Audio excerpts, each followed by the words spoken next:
Okay, so we've gone live. We're going to have to figure out how to share this now. Yeah.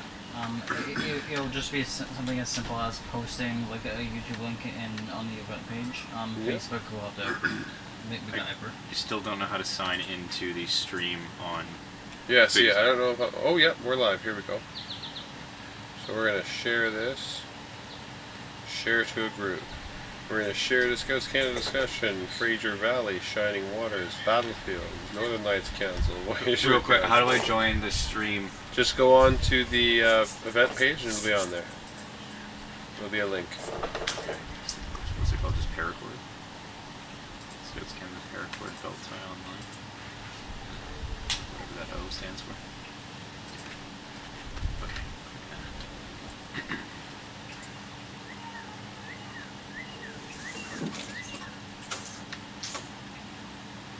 Is the link in discussion or about? Not sure yet. Okay, there's nothing new there.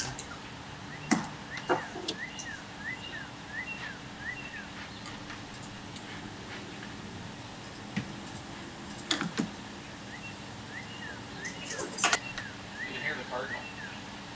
I can hear the Cardinal too. We were going to get you to reduce some of the background noise if you can play with it.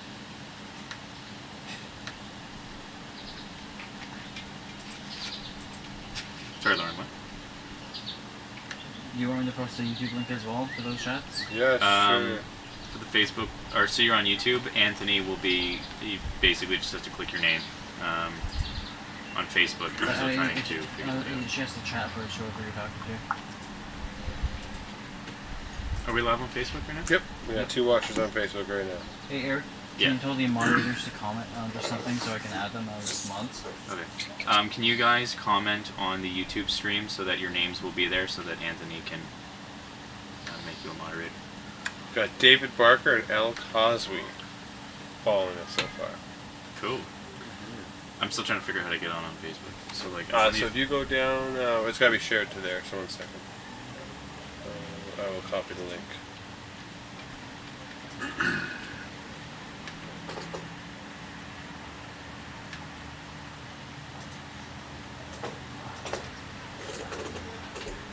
Okay, Eric and Lauren and Alex are moderators. So this is the on one you're YouTube, missing? like? Yes, on YouTube. Okay. Oh, sorry, I was talking to Anthony just now. What you're doing. So as moderators, just basically making sure that everybody's sort of behaving. Yep. Pretty much, you got it. And also, hopefully there won't be much of that. All they have to so do that is you can mouse also over help answer whoever questions. names they want, and then they can they have the proper actions there. Yes. So whoever wants Facebook can. Where's the YouTube link, Anthony? YouTube, Go on Facebook, kind of. go to the fight group to the chat death and for just it. copy the link I have there and just share it to the pages you were sharing to. But because you got the pages I got. And then if there's a question that we feel that we want to, so any of the questions that are on YouTube, send them that you think like we would want to potentially have Rob talk about. Send them to me, and then I'll get them into Rob's hands. Anything that you could probably just answer yourself, go for it.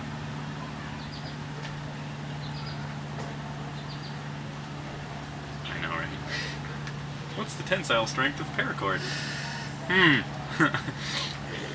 If you have 550 paracord, it's 550 Yeah, I think so, yeah.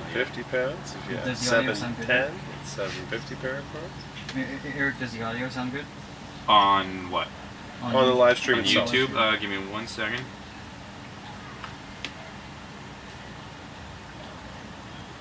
There's still a little bit of like Bird noise. background activity. Like it just sounds like there's. It sounds like you're outside, or like that there's an AC unit on nearby or something. Yeah, there probably is, and there's not really much. Yeah, it's picking something up. Yeah. Do you think there'd be any way for you to reduce the background noise there, Obi, with your soundboard?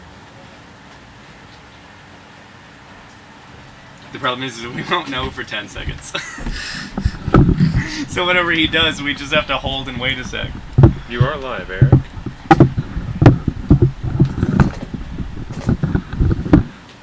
Oh, we can bring them on camera.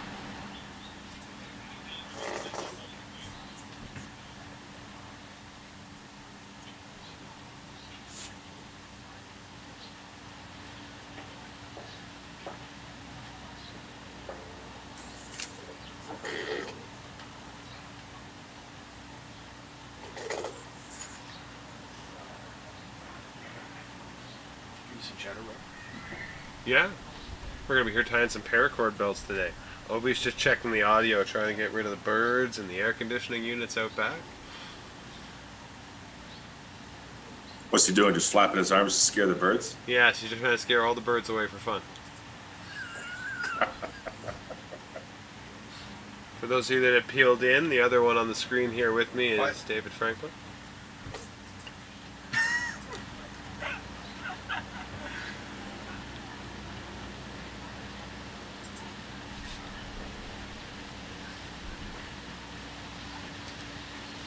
The 10-second delay is weird. I can imagine.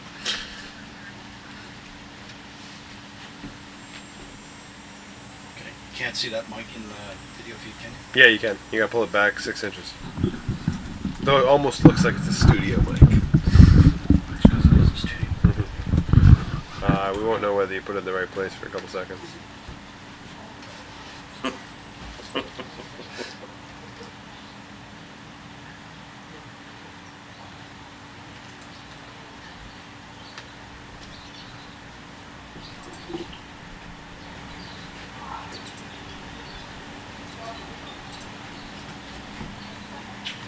That's a pretty significant delay.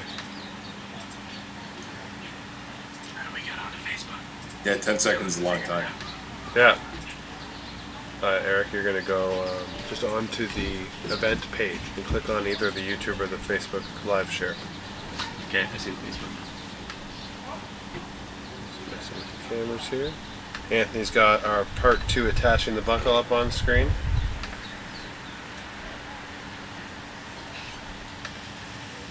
Do you want to put up part 1? Yep, that's registered. Okay. There we go. Perfect. Who else should I be messaging? Pardon me? Who else should I be There, you can use that link. chatting? Just Eric. Eric's your funnel. Just Eric. Yeah, they're all going to send to him. He'll send to you.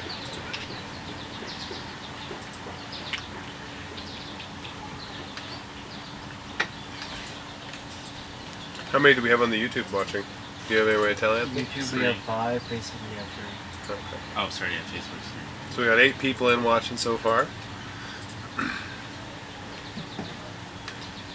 We're just going to be hanging out here for a few minutes, guys. About 10 minutes, 15 minutes after 2, we're going to start going through the basics of the knots.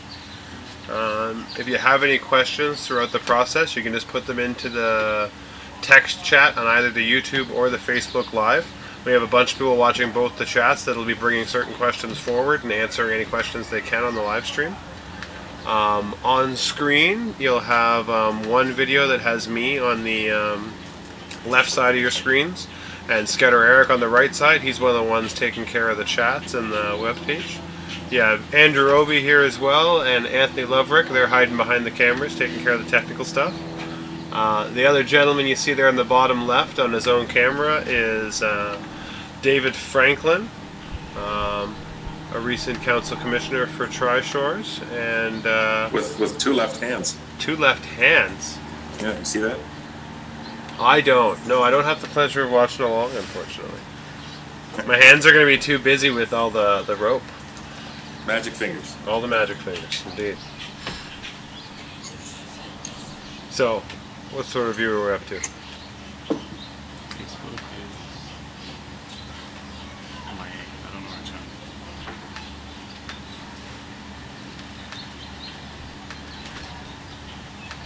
So, we're just going to go through a bunch of stuff we've made here at Paracord before.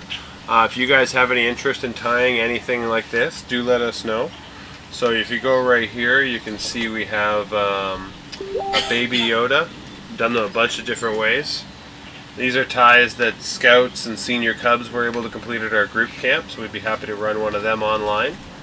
The paracord belts we're tying today were intended What's for... the skill level, Rob, on the Yodas? So the Yodas are probably, I would say, we had 1 or 2 cubs from our pack of 20 that got most of the way through with some guidance. Probably following along online solo, you'd want Scouts and above. It's pretty much, it's made up of 2 knots. The initial part, the head, is tied with a standard monkey fist around a marble. and then we do a modified version of the same Cobra knot we're going to be using for the belt today. It would be a single line of it, whereas the belt, we're actually tying 2 Cobra knots side by side and having them stitched together into a belt. If anyone hasn't seen the belts we've been tying online with any of our pre-documents, this is what we're tying here. So it's going to be a Paracord belt. We recommend making it out of 2 colors. As you can see here, we're going to have it with a black and a color. That's the words we're going to be using through most of the broadcast, so I'm going to refer to it as black and colored cord. In a lot of the pictures and files that were put up, you're going to be seeing black and white cables. They were the ones we did for a lot of our test pictures, and it's one of the ones we have started here that's going to be going through the process. I'm going to be starting one fresh that's going to be navy blue and black. We're going to be going right from off the spools, cutting, melting the ends, right through to the finished product. Ooh, what do I need to melt the ends? Oh, you'll need a knife and a lighter. You're going to be using the bottom of the lighter, so a good type of lighter to have is a Bic one like this, because you can use the heat and then you're able to use the bottom to press down on the hot plastic, because we don't want anyone using their fingers on the hot plastic, because it can be rather sticky. Lighter, eh? Yeah. If our host there had been following along, it was recommended you had a lighter and a knife with you when you came to join. Anyone that doesn't have that, I'd recommend going and scrounging for one right now. For the most part, melting the ropes when we're cutting them just makes them easier to handle, because all of the internal wires won't slip out. You don't technically need one for finishing until the very end. We have a belt here that needs to be finished. We're not going to finish tying a full belt. Somebody that's tying it for the first time can take 4 to 5 hours figuring out all the steps and the knots to get them done right. Once you've done a few belts, you can get your production down to just under 2 hours. But we'll be having a couple here to show you how to finish it after the fact. And anyone that has any questions can reach out to us after the live stream with any comments, questions, or as you saw, we had a fair few of our pre-existing troubleshooting that went out. The other thing you can be using as a barbecue lighter here is Scudder Andrew will bring it over. We'll show you how to use both of them. What you're going to want is you're going to want to be able to get a flame. You can use jet lighters or straight flames. I don't have any jet ones here, but they'll be the ones that use butane and have more of a blowtorch appearance. They can be used for getting into some tighter spots than some of the standard lighters that you have that just have the standard flame, as Obi has here. They'll work, but you won't be able to be as precise as you are with a jet lighter. The best thing you can really cut cord with is one of these hot knives. And what they are, as you can see here, it's a plugged-in hot knife, and you're actually able to slice through it. And the Beavers dubbed this the lightsaber, because what it does is it cuts through it really easily, and it also cauterizes the material and melts it as you go, so you don't have to press on any of the hot cable. It's cool enough to touch about 3 to 4 seconds after you've melted it. You just don't want to be touching it before then, or you will give yourself a little bit of a burn on your fingers. If you guys are following along already, feel free to drop in where you're from. I'm kind of curious how far some people are. We had one individual that's already reached out to me from Chicago. We have a couple people from England that had left notes. We aren't sure if they'll be joining us because of the time difference, but we're curious who's going to be joining along. Other than that, are there any comments in there or no? Right.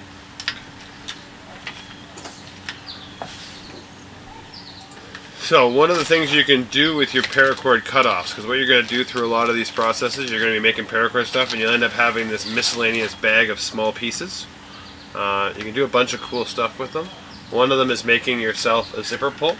So what you can do is you're just going to take your scrap here and you want to make sure both ends are cut off and clean. So with the hot knife I'm going to do this here, but you can just cut this with any sharp knife and then melt it and press down on it. So if that one's there, that's how I'd seal it with one of these. Whereas if I wanted to go through and show you how to do it with a knife or scissors, what you're going to want to do is you're going to want to cut the paracord. And And once you get down to this paracord, you can see it's like most other paracords where you slide it down. And this is 7-strand 550 paracord.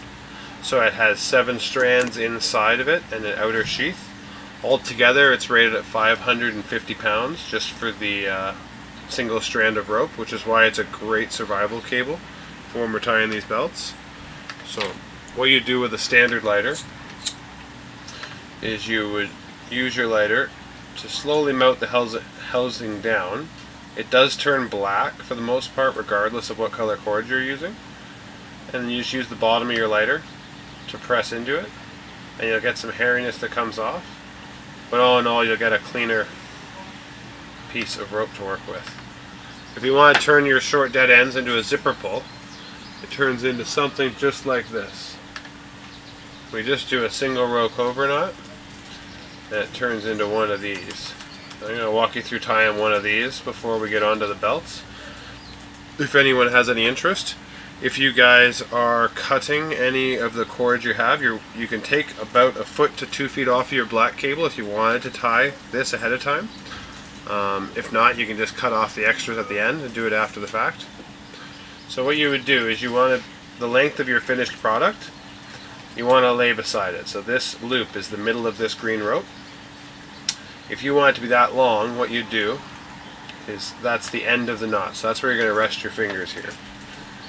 And then what you're going to end up doing is you're going to create a little bit of an M.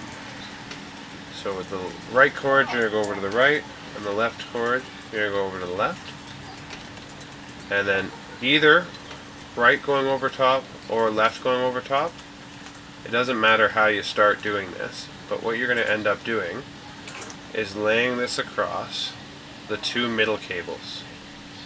And then this outside cable, you're going to want to make sure it's up on top, and it's going to go over that cable you just crossed, underneath the line, and up through the loop on the first row. Then you're going to have this pretzel looking shape. And what you're going to do is you're going to slowly pass these through, and it'll be a knot that slides up and down and moves around because it's not secure yet. So you want to hold it in place, but it'll look like this. And then what you're going to do is tighten that up as much as you can. And then you see one of these cables is pointing down, and one of them is pointing up.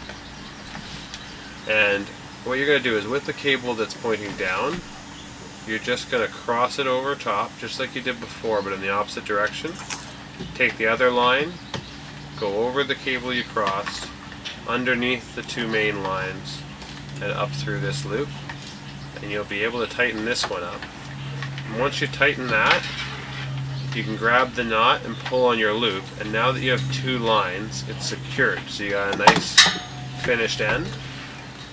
And then what you're able to do is the one that's pointing down, away from you, and the one that's pointing up. You take the one that's down, you bring it up to the top, and lay it across. You take the other line, you're going to lay it over the main line, underneath the loop, and up through the loop you created. And then you're going to pull that tight. And you're just going to repeat this process over and over again until you get up to the point where your handle is the size you want it to be and your loop is the size you want it to be. So this knot's going to slowly move up, making the handle bigger and the loop smaller. And at some point you're going to stop. And what you'll be able to do is at the end when you have this, you're going to pick your length based on if you go around an object, like this wire here, you can go around, bring this on, and this becomes a pull. You can put that through a zipper tie, through your favorite backpack, on a hoodie for a zipper. If something breaks and you want to replace it, this is a really cool way to use your scraps. You can make them extremely colorful. They'll go on to loops like this, so if you wanted to hang a pair of scissors or have a nifty piece instead of a keychain, this stuff works for all that. You can loop onto pretty much anything. But, going back to the green one that we were making here, holding it out, if this one's pointing down, I'm going to come across the loop. I'm going to take the other tail, I'm going to go over top of the one I just laid down, underneath the main loop of the zipper, and up through the loop created by that first rope. Really all you're doing is an underhand knot and then an overhand knot. Left, then right. Left, then right. So if this one's pointing down, it's on my right. You're going to loop it across. You're going to come down, you're going to come underneath, create that pretzel, and pull it tight. Last time it was the one that was on the right. Now it's on my left that's pointing down. It switches sides every time. The one that's pointing down, you're going to bring it up, lay it across the main line, and have it come across. This is what we call the cobra knot. And you can create it into a whole bunch of different things. The other thing you can do is you can end up bringing it back, and you can actually tie this knot over top of the same knot again if you want to bulk your cord. That's actually how we do the bodies of the Yodas, which we're hopefully going to do in another video. And you can retie this back over top, and it doubles the size of the knot you just tied, making it bulkier. So if you wanted to use this for a heavier backpack or a sleeping bag, you'd have a little more meat on it. The other thing you can do is, rather than doing that back up, if you were back here and you're just coming up the front, if you decided that's how long it would be, you'd cut here. If you decided you wanted it to be a bit longer, you take the one that's pointing down, across the main line, over the tail, up through the loop, you get that pretzel, and you're just tightening it up. Once you get to the point you want to have it at, you can take your scissors, and what you want to do is you want to cut about 1/8 of an inch out. So you want to leave just enough of that green cord left that when we go ahead and melt it, the cable that melts is going to end up melting and flowing right into the opening of that gap. Am I out of frame a little bit there, Obi? A little bit. Okay. I think Obi has just made some corrections. We hope we'll fix that. So what you're going to do is, again, you're just taking your lighter and you're going to apply some heat directly to that cable that you're trying to seal. See how it turns glassy and liquidy? And then you can just press down, and all the cords you just melted will seal itself in and hold that off. So, how many viewers are we up to there, Anthony? Around 24. Not anymore? 24. 24. Cool, that's between the two? Yep. Awesome. So, what time are we at? We're at about 4:15. We'll give it 5 more minutes, then we'll start the knot.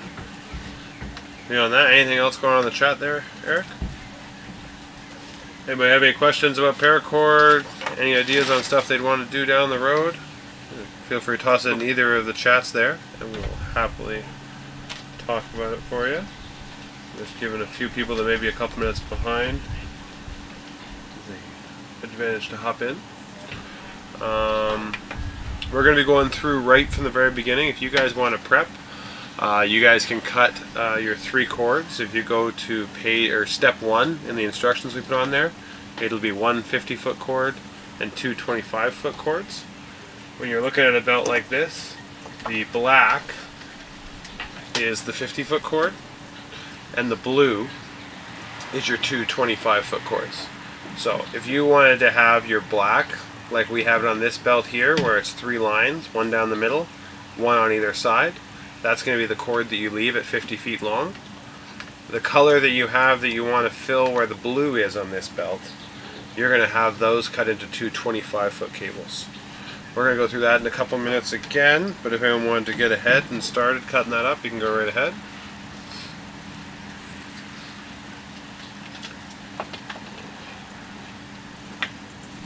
So David, do you already have yours cut apart, or are you working towards that now? I got the first 1.5 foot cut to make my key fob. Oh, you catch up with the key fob. Do you want me to walk through that again with you? I told you, I'm gonna slow you down. That's perfect. That's exactly what you're there for, David, to keep me slower. We're using you as a gauge for the slowest one in the room. Don't you worry. Yeah. Now I'm just trying to find the instructions for this thing, so I've got that up on a screen, because I'm having a real hard time watching a postage-size stamp video. That's where you just need the big flat screen from our live streams there, Dave. Well, I'm doing what I can. Where the hell is this project? So if you go in, if anyone's looking for the instruction page, what you can do is you can go on to our Facebook event, And posted there, you're going to have a 10-page instruction sheet that'll walk you through There the we 4 go. steps. You're also going to have another one of troubleshooters. There were 4 that we came up with to start with that were some pretty common problems we've had doing this program before. If you come across any more interesting troubleshooting, please do feel free to send me a picture or a video of what you're having trouble with. And if you so approve, I will happily have a new page with a new funny nickname for your troubleshooting to add up on the Facebook page. As of right now, we have one that is named after somebody that's helping us out here, the Dizzy Lark's Head, which is when you put one of the Lark's Heads on backwards. Scouter Dizzy, one of the people helping as moderators today, had that troubleshoot the first time we went through on the knot. One of the other ones is we're going to be tying a neckline at some point where you're going to keep the main line of this tight, and called that one the beaver neck. If you don't keep your neck tight enough through the process of the tie, it starts to loosen up on you. You do have to have everyone keeping those knots tight, or you will have yourself a belt that looks like it was tied like a beaver.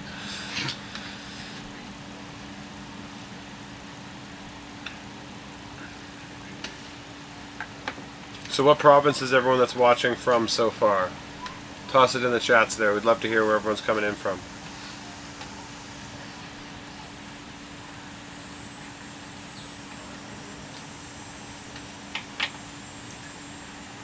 We're quite finishing one of these Yodas in the meantime.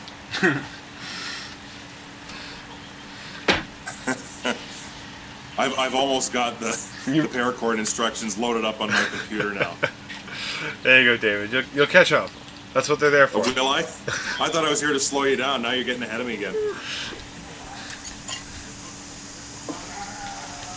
When you're Oh done my pulling God. up those instructions there, David, do you want to go through that zipper pull again? Yeah, but Perfect. there's the paracord. Oh, I've got Eric Ennis's link to how to make a paracord belt, not the one that you've published. Yes, you won't want to do the link that Eric put up there. You're going to go into the Facebook group, and it'll be posted up there. It'll be a 10-page JPEG that's posted up there as pictures on the event page. Well, I've got the event We have one page up. I don't attendee from see the UK. If you go into, there'll be a tab called Discussion. If you're on the About or the main link, it'll not have it. You have to go over to Discussion, and it'll be one of the discussion posts there is all of the steps 1 through 4 on 10 discussion. pages. Okay. There you go, David. See, you're giving us all the tips and tricks on what we have to tell people. Because I'm inept. Now where's the JPEG? So if you scroll down, there'll be 2 sets of JPEG. One of them says troubleshooters at the top, and one of them will say steps 1 through 4 up at the top. Okay, I want steps 1 through 4, right? That'll be the instructions that'll get you caught up with us, yeah. Part 1, preparing the cord. No, where the hell's this?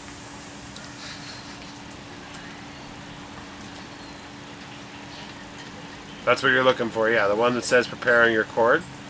And that'll, I've got a slow computer, so if I've been scrolling, it kind of freezes So the far, we have screen, and then viewership from all of a the sudden I'm at UK, the bottom of the page. Simcoe, and Lauren from Toronto. cool. So, Yeah, if anyone there we did, go. if anyone didn't hear that, we do have people listening in from the UK. We have people from Simcoe, and if I'm not mistaken, the Lauren from Toronto is a different Lauren than our moderator from Toronto. That's our Lauren. Our Lauren from Toronto. One of our moderators checked in on the Facebook or YouTube page. Facebook, yeah. Okay, I've got it up on my screen finally. Perfect. So David's got it up on his screen. For anyone following on the live stream, you also have it up on the main screen on the left side there. It'll be part 1, preparing the cord. It has an A, B, C. So the first one is the selection. So if you're looking up on the top left-hand corner there, you'll see a black and orange belt. Wherever there's black cable, if you're happy with that being where the black goes on your belt, if you have a black in your 2 options, we recommend keeping your black cord at 50 feet. It'll also be easier to follow along if your black cord's at 50 feet, because all of the black in our demos will be the black on you in person. If you decide to cut your black cord into 2 pieces of 25 foot and use your 50 foot at color, to switch the locations of the color from that picture. What you'll find is anytime I say black, you'll have to be using your colored cord. Anytime I use the word colored, white, or blue to refer to the other cords, you'll have to be using your black. So if you decide to switch it up, just be aware you're going to have to moderate from the instructions and from what we're walking through on the video. So if you're ready and you've picked your colors, what you're going to do is you're going to get 50 feet approximately. They don't have to be exact measurements. 50 feet of your one cord and 225 lengths of your other. Once I finish putting these Yoda ears on, I will be doing ours here as well. So anyone that's joined in, again, if you have any questions, do feel free to post them on either of the chats in the YouTube or the Facebook Live, and one of our moderators will happily reply to you or get your question out here so we can answer it for you. Are you intentionally not showing them? Yeah. No, they can see that I'm just fiddling with it. So what we're doing is we have a Yoda, and I don't have it on the small camera here, but it's on the big camera.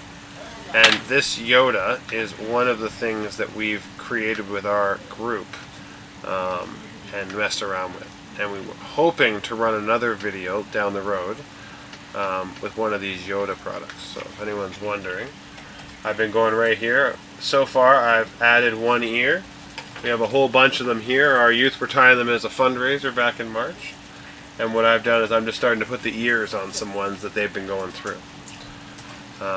If you're getting ready to follow along with the belt and you're just joining us, what you're going to want to do is look at the screen. You're going to want to pick your color, which will be the black in the picture will be your 50-foot cord, or the other color will be the orange one, and you'll be cutting that cord into two 25-foot lengths. Once you have those cords, we're going to be finding some points on them, which if you follow along in step B, will be the middle of one cord and 5 feet from the end of the two 25-foot cords. And what those will do is they will end up being tied on with the lark's head later on. But for now, if we've picked our 50-foot and our 25-foot colors, what you're going to be doing is finding the middle of your 50-foot cord, and you're going to want to tie a knot in there or mark it with some tape or a marker. And it'll get you on the right page. But there we go. Got a Yoda with 2 ears. I think I'm in the videos. Check that there. Yeah. So what you're going to end up doing here is, so I'm going to start prepping this cord now. So you can see me on the big camera here. I have a spool of cord. There's two different ways you can do this. You can take a tape measure and you can lay it out and mark it at 5, 10, 15 feet and measure your cord out that way, be it walking across the room or spreading it out. But what I actually recommend is using your height. So as some of you may know, your height is pretty much equal as fingertip to fingertip. So if I was going like this, I'm 6'3", so when I'm holding these in both my fingers, that's about 6 feet of cable. So rather than measuring out exactly, that is plenty fine. If you bought your 50-foot cable in a pre-packaged 50-foot, it's awesome. You can leave that one as it is and just move on. They lied to me when they said I got 50-foot. What'd you get, 100-foot, David? No, I think I got about 30. That should be fine. Yeah? A 30 of each, like a 30-foot, you have 30 feet of each? I've got more red than I've got black. Okay, so what I would do is I would take your 30-foot cable and have it find the middle. Yeah. And then you're going to have your red one, which you have more of, and cut that into your two 25-foot lengths. Right. So as you're going across here, that's 2 full arms lengths, and it is, so that would be 12 feet for me. 6 plus 6 got me the 12. That's going to be enough for this project? No, you're going to need 50 feet. Yours there, the 30 inches should be enough. It may be a little bit small. You get about a 36-inch belt. But that'll be good for my kids. yeah, we'll tie one for your kids, and what you'll be able to do is just get the process in the knot down, because this can be applied to paracord or any other kind of cord. So again, that's 26 or 24 feet, going with 4 full lengths of my height. So as you're going out here, you can measure it out. So I'm got any tips for not getting the cord all tied up in a knot? You're going to want to try and spread it out as much as you can. So if you have a big open space in your room, the biggest looping circles you can make will stop you from tangling up as much. When you have it between your legs or in between a couch or two different cords tied together, you'll get a lot more tangle. If you space them out and you separate your length, so your black length right now is in one pile, you'll end up getting a lot less knots. And in the end, once we get to the point, so this is about 50 feet now that I've now measured out. So what I'm going to do is I'm going to cut the cord here, and I'm going to melt it. So you guys again can use the lighter and the knife. I'm just going to use the hot knife here to melt this in, just for the sake of time saving. Once you have this rope sealed off, the 50-foot rope, you're going to take both ends of the 50-foot rope. And easiest way to do that is if you start with one end and you're sitting in a chair, you're just going to slowly pull the rope through and place it on the opposite side, and that will allow you to find the middle of the rope. Once you have both ends of the rope in your hand, you're going to hold them together, and we're going to slide along your rope from each end to find the middle. We're going to mark the middle, and then we're going to move on to our 2 25-foot cords. So I've got both ends here pulled off to one side. I'm going to pinch them together and slide my hand through. You're going to pull the cords evenly through your hand to find the midpoint.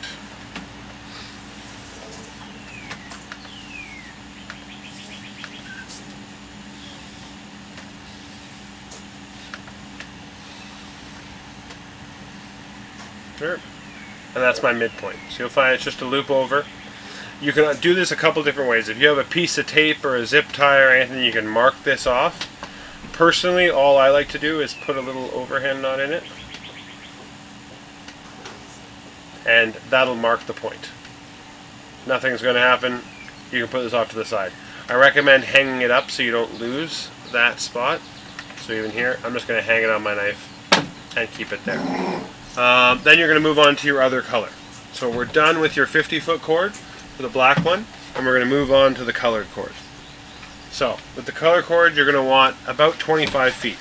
So if you have a 50-foot length that you purchased, you're just going to do that same thing we did to find the middle of the black cord, but rather than tie it off, you're going to cut it. I'm cutting off of a spool, so we're going to measure out 2 25-foot cables. So what I'm going to do is I'm going to get here, and again, we're going 6, 12, 18, and I'm going to do mine at 24. The 25 and the 50-foot measures give you lots of extra rope. If you're a little bit short, if you're at 22 feet or 18 feet for each of your colored lines, that's probably fine. What you will find is, in general, you're going to need a foot of each color for an inch of the belt. So in theory, a 50-foot cable and 2 25-foot cables will give you a 50-foot belt. 30 feet of black, 15 feet of color, and 15 feet of color will give you about a 30-inch belt. You'll get a little bit more than that, it'll be 30 or 36, but your safe number is however many inches of cord you have divided by 2 is the number of feet that you will have, or inches that you'll have on your belt. So again, I'm just melting the ends of these down in.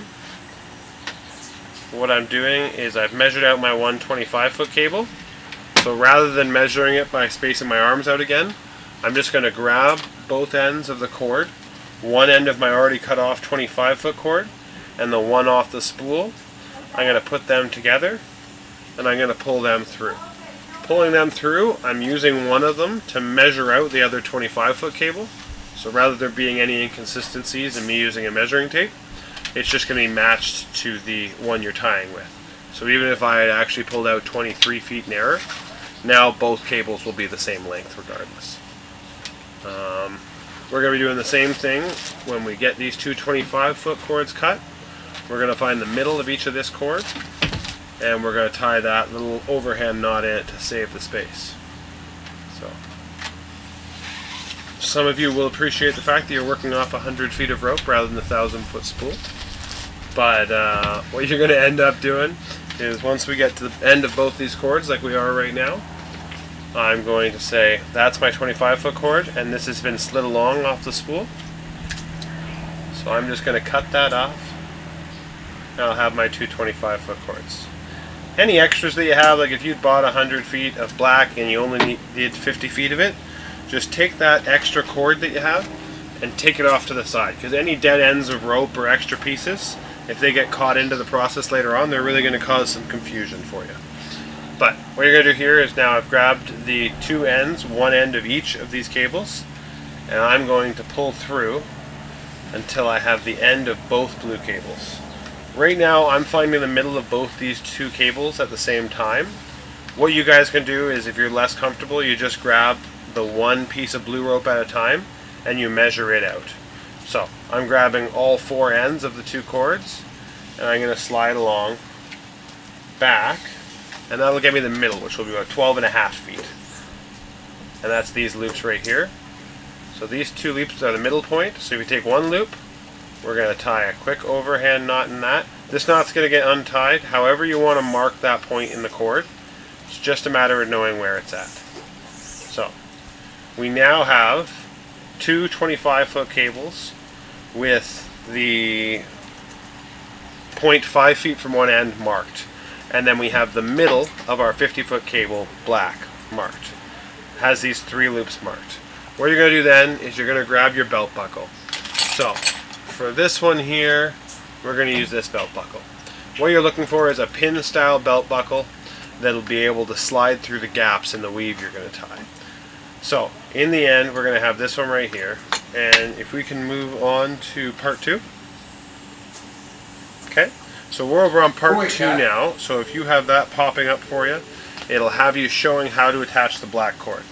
So if you want to take your blue cords and just set them off to the side, out of the way, you're going to be working with your black cord. So, with your black cord, what I want you to do is, while holding the cord together, we're going to untie that knot that we did. And it's going to be right here, and we're going to have that loop back. Now that we're working with it, we don't need the knot, because the knot's going to make it hard to pull through. But I know this is about the middle of the rope. So, through the entire tie process, you want to make sure the belt buckle is the right way up. You want it to be resting with the pin on top. So if I push up from the bottom, this pops up. How are you doing there, David? Are you following along?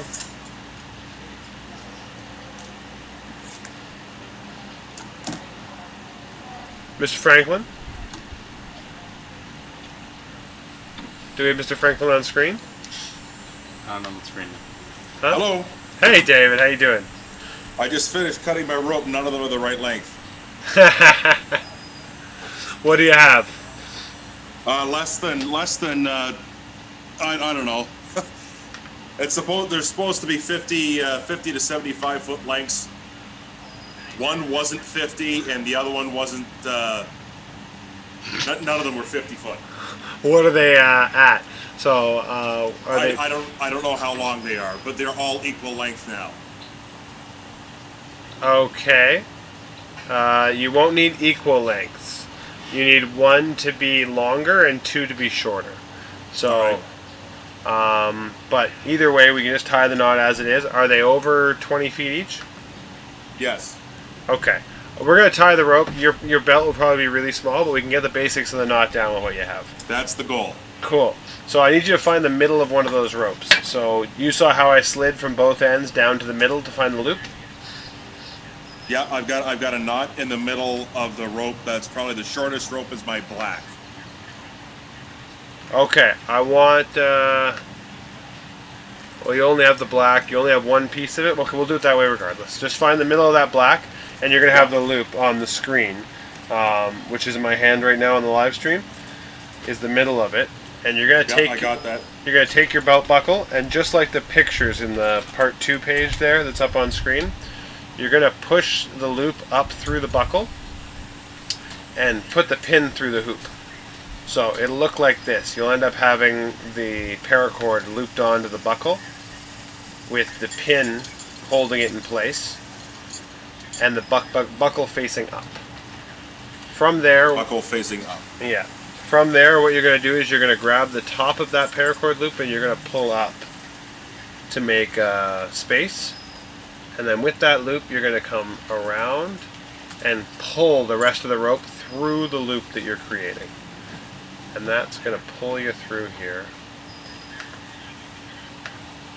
And you're going to get that lark's head that you see in the larger picture on page 2 of the instructions.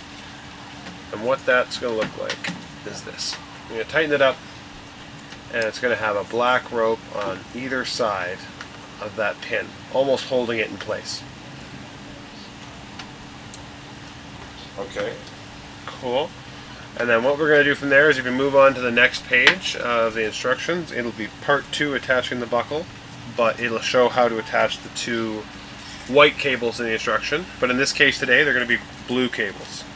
So those 2 25-foot cables that you found the 5-foot point in on either one. So David, just go 5 feet in from either end, or from one end of each of those other cables, and identify that loop. And that's going to be the loop that I have on screen right now here, guys. Okay, So again, I need a sec to get there. yep, no. But I got that part. So once you have the 5-foot in mark loop, it's going to look like this, guys. So on the other one, it didn't matter which way you held the loop, because that loop was going to be untied. And on this one, it's not equal lengths of blue. So the full width here is where that loop is. So if you want an easy way to find that point in the rope, you take your colored rope, you spread your hands wide, and the point that creates a loop in your other hand, that's going to be your point that you're tying off. And from that point here, you'll be able to untie the loop, and you'll have a point. From this loop, one end will be short. It'll only be about 5 feet. The other one will be long. It'll be 20 feet. What you want is we're going to put one of these blue cables on either side of this black one. So you want the short cable to be tied up against the blue. If you look in the drawing there, it'll show you on the white cables that the inside one of each of the colored cables is the short cable, and the longer cable is on the outside, away from the center. So they're going to go on backwards to each other. So on one of them, the short cable is going to be on the left, and on the other, the short cable is going to be on the right. But in both cases, you want the short cable to be up against that central color.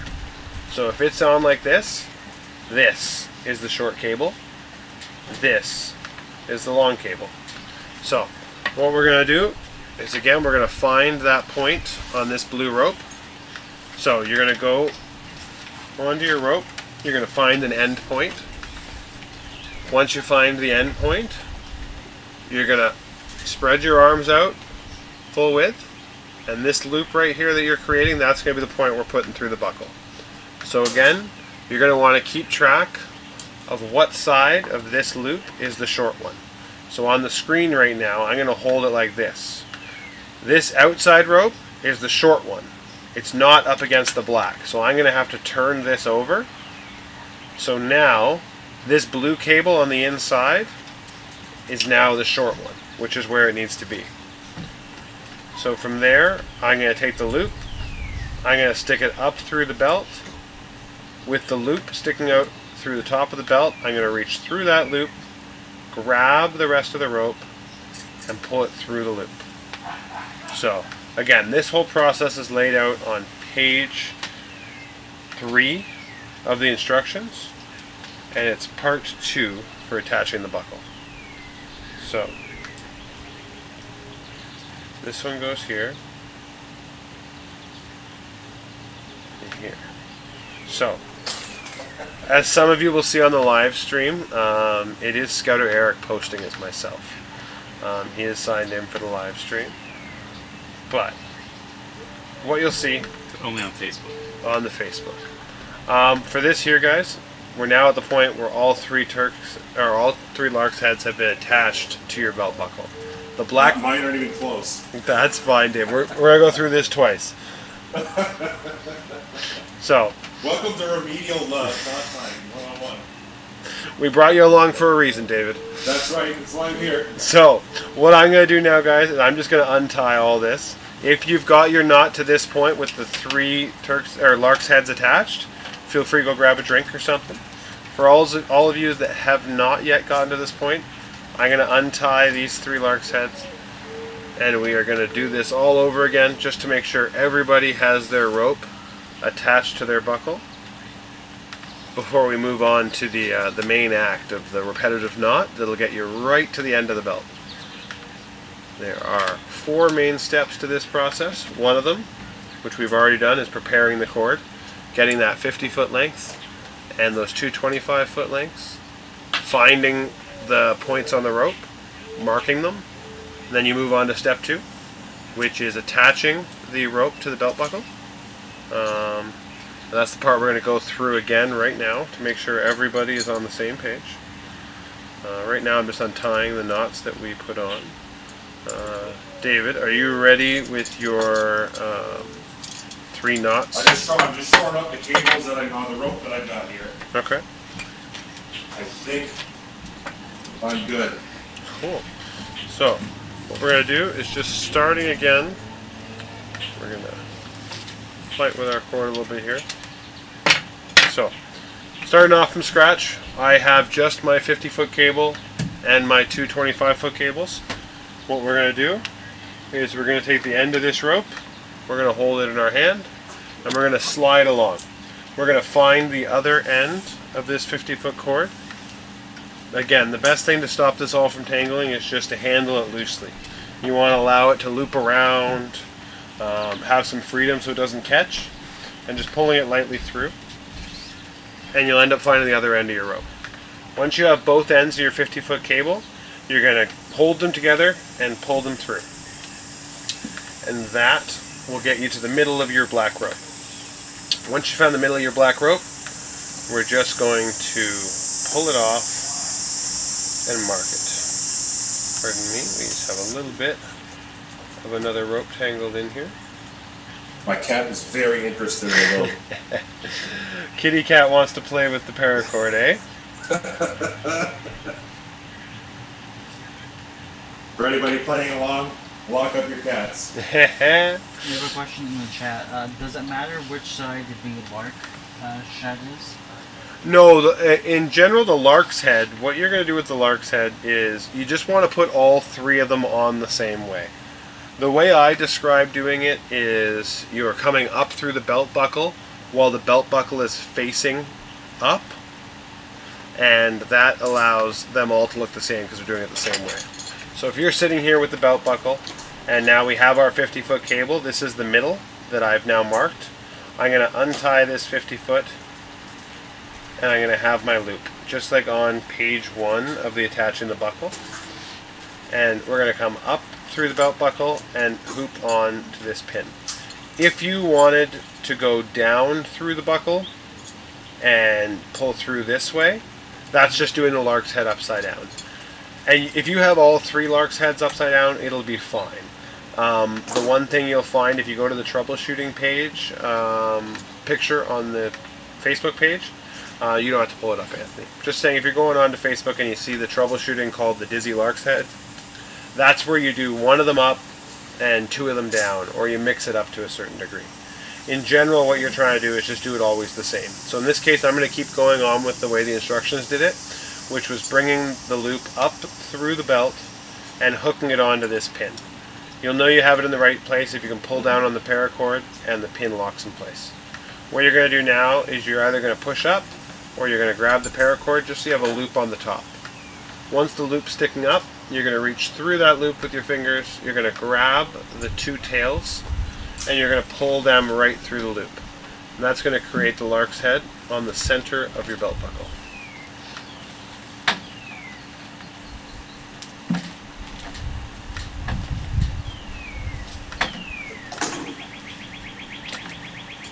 So that's going to go on there. Now that we have that in the right place, we're going to put it off to the side, and we're going to find the blue cables that we have here. So if I grab this one blue cable, what I'm going to do is from a single end point, I'm going to hold it up in the air. I'm going to spread it my full wingspan, and that's my 5 to 6 feet, depending on your height, which is fine. You found that point. What you're going to do is you're going to grab your belt buckle with the belt buckle facing outside up, so the side that would face away from your body facing up. You're going to take the loop, and you're going to make sure that the short cable is the one on the inside. So again, on this case, I'm backwards again, because this one on the outside is the short cord. So what I'm going to do is I'm going to turn this loop over. Now I have the long cord on the outside and the short cord on the inside. I'm going to go up through the loop. I'm going to put my fingers through the loop I've created and passed through. I'm going to grab all of the ones on the bottom, and I'm going to pull it through. The one cord will be shorter and the one cord will be longer, so you just got to make sure you're pulling the right cords through. Once you have all of these cords pulled through, you'll have your second lark's head tightened up right beside the first. Last thing we're going to do is we're going to grab this third length of rope, which is your second 25-foot rope. You're going to grab one end of it. You're going to pull right across to get your wingspan. That wingspan again is about your 5 to 6 feet. You're going to want to check this one on the left is the short side. So I'm going to turn it around so it's on the right, because I want the one on the right to be the one that's closer to the black. So again, coming up through, double checking that it's the short cord up against the black one. We're going to take that loop, we're going to put our fingers through the loop and grab the tails in behind. I see. Pull all these through. How are we doing, David? It's almost time for a refreshment, I think.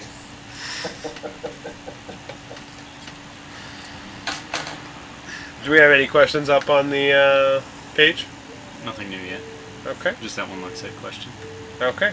So what you got now is you have this here. So we're going to move on to the tie.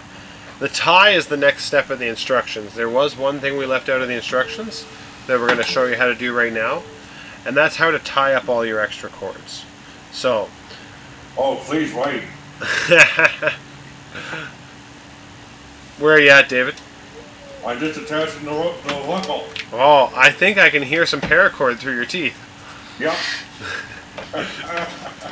So while David's looping those on, I'm going to show a couple of you how to do this rope portion. That is to clean up all these extra pieces. Because if you had to pull all these 25-foot lengths of cords through every time you did the knot, you'd only go a lot crazy.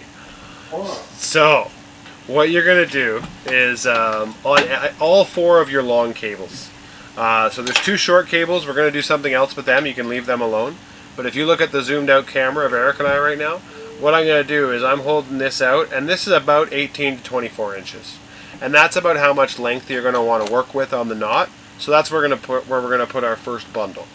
So to create your bundle, you're going to have about 18 inches from where the lark's head starts to your point on that long cable. You're going to rest that across your hand. That's the point in the cable, about 18 inches away from the buckle. And we're just going to bundle it around our hand. And this is just a way to store the rope so that it's easier to pass through your knots. So you're going to wind around your hand. You're going to keep winding till you have about 16, 17 inches of rope hanging around. And what you're going to do with that is you're just going to take your hand out of this loop and hold it intact. And then with that piece that you now have left over, all you're going to do is start to slowly bundle around that loop you created. This is just like how you should store your good ropes. If you have a nice rope, this is how you should be tying it up every time. You create a loop, you create a bundle, and then we're just going to do some half hitches. If you're doing a half hitch, all you do is you take the rope, you come around, and then you're going to pass it through itself, and that allows it to cinch down. If you don't pass through, it won't let it cinch, and it'll just slowly unravel on you. But you want to make that tight. What I recommend is doing 2 half hitches to make it a full clove hitch. So what you're going to do is, again, you're just going to go around and loop through your own cord.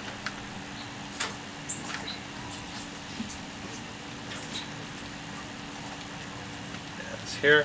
And again, we're just tightening it up. And that'll give you a nice bundle. one of the benefits to doing these bundles is it'll allow you to slowly release the rope. Because we start our bundling closer to the buckle rather than from the end of the rope, you're able to pull your extra rope out as we go, which I'll show you in a minute. So I'm taking my second long piece of blue cord. I'm giving myself about that's 18 to 24 inches, and that's what you're going to work with. You're going to take the cord and you're going to bundle it around your hand. You're going to do this for all 4 of your cords, and it's just a way for you to keep the long mess contained. So once you've bundled this around your hand, you're going to go till you have that 16, 17, 18 inches left. Always better to have a little bit extra than too much, or a little bit extra than not enough, I should say. Again, we're going to take this rope and we're going to bundle it around. So we're just going to bundle this rope up. Where are you at, David? Okay. That's a Everything's moving on me. How many hitches do you have on? I've got the lark's head on the buckle. All 3? All 3. Perfect. So now I'm just, if you want to watch the screen, I'm just bundling up one of them right now. Because the screen I'm watching you on is the size of a postage stamp in my pocket. Okay. So what you're going to end up doing is, right now you're seeing a blue cable because you have a little bit of a delay. But we're going to have this, you're going to, in a couple minutes, you're going to see it come up where there's a black cable. You're going to hold that black cable out so you have about 18 to 24 inches of slack. That's going to be what you're working with. Then you're going to take your hand and you're going to bundle this black cord around your hand. Yeah. Just a way to put it away.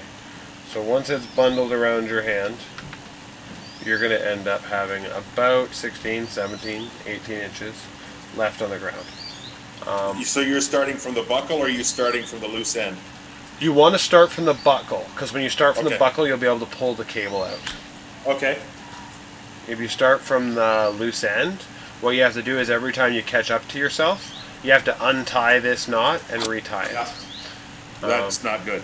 It is time consuming. Yeah. So, overall, you have this rope bundled up, and again, I'm going to do my 2 half hitches to seal that black up. Now, if anyone wants to cheat and doesn't like putting this knot together that may slip on you or slide away, there is an alternative. A regular zip tie or a releasable zip tie can be used. So, if you bundle this up on your hand, everything's the same. Except rather than leaving that extra 12 inches at the end, you're just going to bundle the entire rope up. So you'll end up bundling this entire rope until you just have a bundle left in your hand. With that bundle left in your hand, you can use a zip tie, and you can actually zip tie around these bundles, and that will keep them in place the same as the knot. Personally, I'd say get comfortable with the knot and be able to use it in other applications, but in general this works just as well. The benefit you have is with either of these knots, because like Scouter David said, we started from the buckle end, I can grab this rope and I can pull the bundle away and the rope will slide through. And you'll slowly be given more and more rope. So what you're able to do is work towards finishing your knot without having to untie. If you have to untie, in general, you're going to add a fair bit of time to each tie, because this entire initial process will have to be repeated over and over again. But, how are you doing on those bundles there, David? I'm on to bundle number 2. Perfect. So, we're going to wait for Scouter David to catch up, but I'm going to go And the through... cats are watching me with most interest. The cats are going to get you, my friend. Yeah. So, well, there's 3 of them. what I'm going to do is I'm going to untie this last black bundle that I just did with the zip tie, and we're going to get it out. And I'm going to show this one more time before we move on to the main tie. I think this is kind of important, getting this all straightened at the start. Oh, absolutely. Spending the time at the beginning to figure out all the bundles will Yeah. save you a lot of time, let alone heartache, when doing the rest of the bundle. Do you need to label the bundles as you're going along, like line 1, line 2, line 3, line 4? No, in general, it's the colored bundles stay on their side, and the black bundles actually switch back and forth, creating the X pattern in the middle of the knot, and that's Okay. what stitches the two knots together. But you'll know from the position. I'll show you when they're in a certain position in the knot. Okay. You'll know what one needs to be used next. And we just leave those those two short interior lines next to the black. We leave those two colored, 5-foot colored lengths alone. Indeed, they're going to be used to create your main line down the road. That's Okay. what's going to be tied behind your neck to create tension in the knot. But Tied behind my neck. tied behind your neck. That sounds scary. It is a scary thing indeed.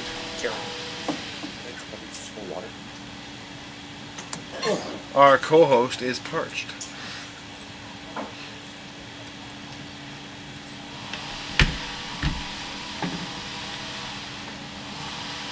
I've So- got cable on the floor. I've got my phone cord tied up. My computer cable tied up in this thing. It's very exciting. You sound like you're having quite the little, what'd you call it, Derek? It's a nest full of snakes. Oh my gosh. Hibernaculum. A hibernaculum of Paracord. Why does that That's come what up I so got many going on. times today? So, again, I'm guys. sure I can't be the only person. Oh, no, I guarantee watching right now we have a number of people tangled up in some paracord. But I was thinking you just brought me along for comic relief. Oh, you're there for some comic relief as well. Why isn't the use of our resources there, Dave? We've got to use you Thanks, for buddy. multiple Thanks. things. So, what you'll end up having, guys, is you're going to have your belt buckle with 4 bundled up long cords and 2 short cords hanging out on their own. If you have a spare piece of paracord, you're going to want to use it to create a loop system, which if you look at the bottom right side of the second attaching the buckle page, what you're going to do is you're going to take this scrap, and you can use any scrap. You can take 10 feet or a foot or 2 off of your black cables, because they're actually a little bit longer than you need them to be. But in this case, I'm going to use this really bright orange cable so that it doesn't cause any confusion in being part of the knot. So, Right. what you're going to do is you're going to find the middle of this, and you're actually going to put another lark's head onto this belt buckle. But you're going to put it out on the far side. And this bright orange piece, its only purpose is going to be to attach the belt buckle to something so you can work on it. So, as you see here on the screen, I'm going to tie this belt buckle with the pin facing up. It's very important that the pin is facing up. You're going to want to tie this onto a surface. In this case, I'm using the arm on the chair beside me. You guys can use a whiteboard, a bedpost, corner on a chair, corner on a table. Cat? I would not recommend tying it to your cat. It will not be a sturdy surface for you to pull back on. I see. Yes, I doubt she would appreciate it. But once you have your belt buckle attached, it's going to look something like this, which I'm not sure if that's in the show, so we'll move this in a little bit. Quick fun fact: our Yep. British friends, some of them are from 1st Ramsden Scouts. That is amazing. I would like to have you guys reach out to me after this. That is awesome to hear. So once you got this belt buckle here, what you're going to do is you're going to take those 2 short blue lines that we didn't know what we were going to do with, and if you look on the big camera, you'll see I'm pulling them up. What I'm going to end up doing is I'm going to tie them behind my neck. So if you see here, I'm just going to turn a little bit. You want to be facing the point that you're connecting all of the belt buckles to. And from there, what you're going to do is you're going to take the 2 short lines. Ramsden crests, I do. Oh, if I could get my hands on a Ramsden crest, that would go on the blankets.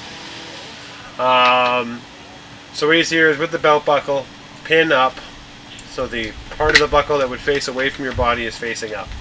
These 2 blue lines, if you see on the small camera, I'm going to lead them away with my fingers. If you look up on the big camera, what I'm going to do is if you aren't comfortable doing it yourself, you can have somebody help you out. You're just going to want to tie a little reef knot behind you. So right here you can see I'm tying it behind my back. And you want this, the reef knot works because it won't slip on you and it won't move, and it's really easy to tie blind. But what you do is once you tighten that up, I am able to lean back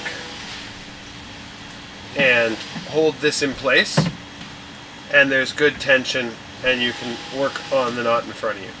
Can I just confirm that the buckle is currently in view on the... It is. Yes. Perfect.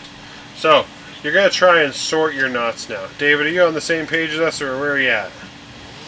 Well, I was hoping that I could take my headset off so I could hear and tie this without tying the reef knot around my earphones, and Yeah, that's not going to work. no, I've got earphones coming up the back of my shirt, and they are definitely interfering with this reef knot. But to all you headphone knot obstructed individuals, it should be pretty easy to tie this cord behind your neck.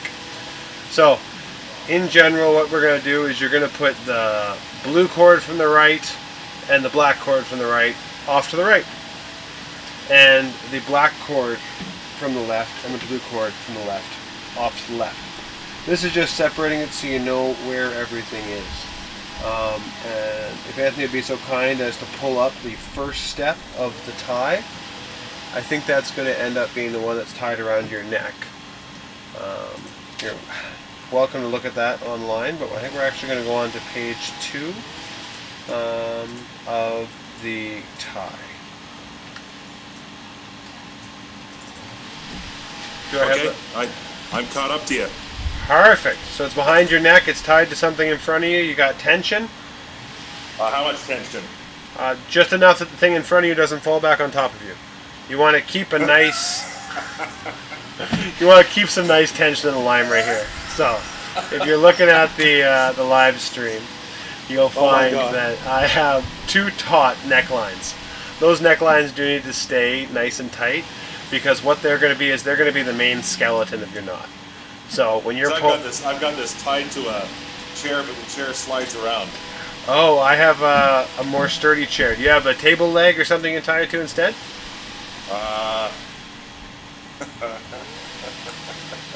I think so. So Yeah. we're gonna let David get sorted out and get his belt buckle tied onto something a little more secure. So a couple tips right off the bat here, Jesus Christ. guys. We're going to be making a whole bunch of 4s. So the best way we've come to describe this is we're going to be making 4s when you're making these knots. So right here, what you'll find is this blue cord.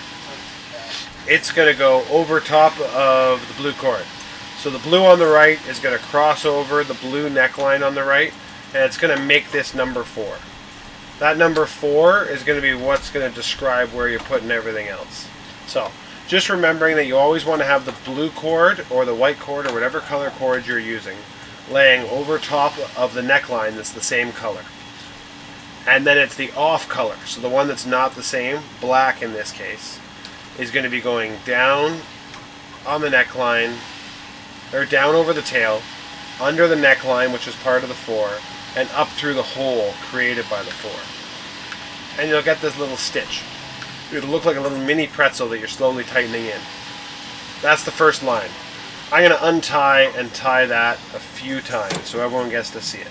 You So- want to go a bit forward? Oh, sorry. Can people not see my knot tying? We will point this up a little bit. How's that? That's a better aim. Okay. How about we do it where you all can see it this time? So, That'd be fantastic. what you're going to end up doing is this. I'm going to start on the right. So this bundle on my right, the long cord that's the same color as my neckline, I'm going to lay it across the neckline to create this 4. The 4 is going to have the vertical line, which is the neckline, and 2 angles, which is the long blue line. From there, This is killing me. I'm going to take the black from the other side. So what you I'm want to be, completely tangled up in this thing. Dave, I wish I could see it live. I wish I could see No, you tangled no, you live. don't. This is really frustrating. Well, we did say senior scouts and above, so Well, I don't qualify. you're our bouncy beaver there. Can I get a phone cord charger Scout over here at Rob. some point? If you can just let Obi know, I need a phone charger, battery pack, and phone cable. Yeah, you're gonna say. That's what's got me hung up. My Yeah. phone's 10 plugged seconds. into a charger, and it's plugged into a headset, and I've got a cord around my neck and rope tied to a table leg. Yeah, I can imagine that being frustrating. This is pretty explain to exciting David stuff that you here. should be glad that we're using the tie to an external object method rather than the original. Yes, so we will be posting some rather entertaining videos, which I tend to tie these by putting the belt buckle around my toe, so I can do it on a chair or somewhere else. I just yes, we had a number of our adventurers in their high school age complaining about back pain after tying that knot, so we came up with an alternate method. And these weird, like, calf cramps. As Scudder Eric's saying here, he had some calf cramps. If you're gonna use that method, eat a banana first. So, what we're going to do here, guys, again, we're taking that blue cord, we're creating the number 4 on the neckline. You're going to take the opposite black. So you would put the black from the right out of the way. You're going to take the black from the left, bring it over to the right side. You're going to go down over the tail of the 4, underneath the main line, and up through the loop created by the 4. So what you get after this is that pretzel tightening up. The blue is on the inside now. Every time you do one of these knots, you're going to be changing sides. You're going to do 2 on the left, 2 on the right, 2 on the left, 2 on the right. So now that the blue's on the inside, you know that you've only done 1 out of the pair, because the blue is always going to end up on the outside by the time you're done tying. So we're going to take that blue that's on the inside and we're going to make another 4. This one's backwards. No, this one's right side. Pardon me, the first one was backwards. So the neckline is here. You're going to take the black that you just used. You're going to go over the tail of the 4, underneath the neckline, and up through that loop. You don't want to get this left side neckline involved. You're not tying around that one, you're just tying around the one on the right. So, what you're going to end up doing, you're going to tighten that one. And then, now you're going to put the black one that you just used, you're going to toss it out of the way. And then what we're going to be using is we're going to be using the blue one from the left and that black one from the right that you threw out of the way a couple minutes ago. These black ones are going to weave left and right every time we do 4 knots, and they're going to trade sides. And that's what's going to give you the zigzagging X in the middle. So what you're going to do here is you're going to put this black underneath. You're going to lift it up. You're going to get that pretzel, and again, you're just going to tighten that pretzel right up to the belt buckle. Now again, we said we were going to do these in pairs. Your blue is in the middle. It always needs to get back to the outside, so we're going to make another 4. We're going to take this black bundle. We're going to go over the tail of the 4, under the neckline, and up through the loop created by the 4. And we're going to tighten. So, that's your first set of knots. You got an X and 2 pairs. So what we're going to do now, we're going to keep this one that we threw off to the right out of the way. You're going to use the blue line from your right side. David's going to lose his mind a little bit. Well, the power cord, the phone cord, and the battery pack, they keep getting in the way. That sounds like an eternal struggle. You have no idea. Okay, so what we're going to end up doing here is we're going to take this black line from the left. We're going to make a 4 with the blue line from the right. We're going to take the black line down over the tail, under the neckline, and up through that loop created by the 4. Your pretzel, and you're tightening it. You want to make sure you're tightening this rope after every set, because what it's going to do is it's going to keep your knot consistent all the way up. If you don't always tighten it up, what you'll do is you get different size knots everywhere, some that are loose and some that are tight. So again, the blue was on the inside, so we have to tie the second half of this knot and get the blue back to the outside. You're taking the black that you were just using. Rob, real quick, And you mentioned the 4 tail. Yeah. Can you go back to that part? Yeah, sure. So we're going to do that again right now here, guys.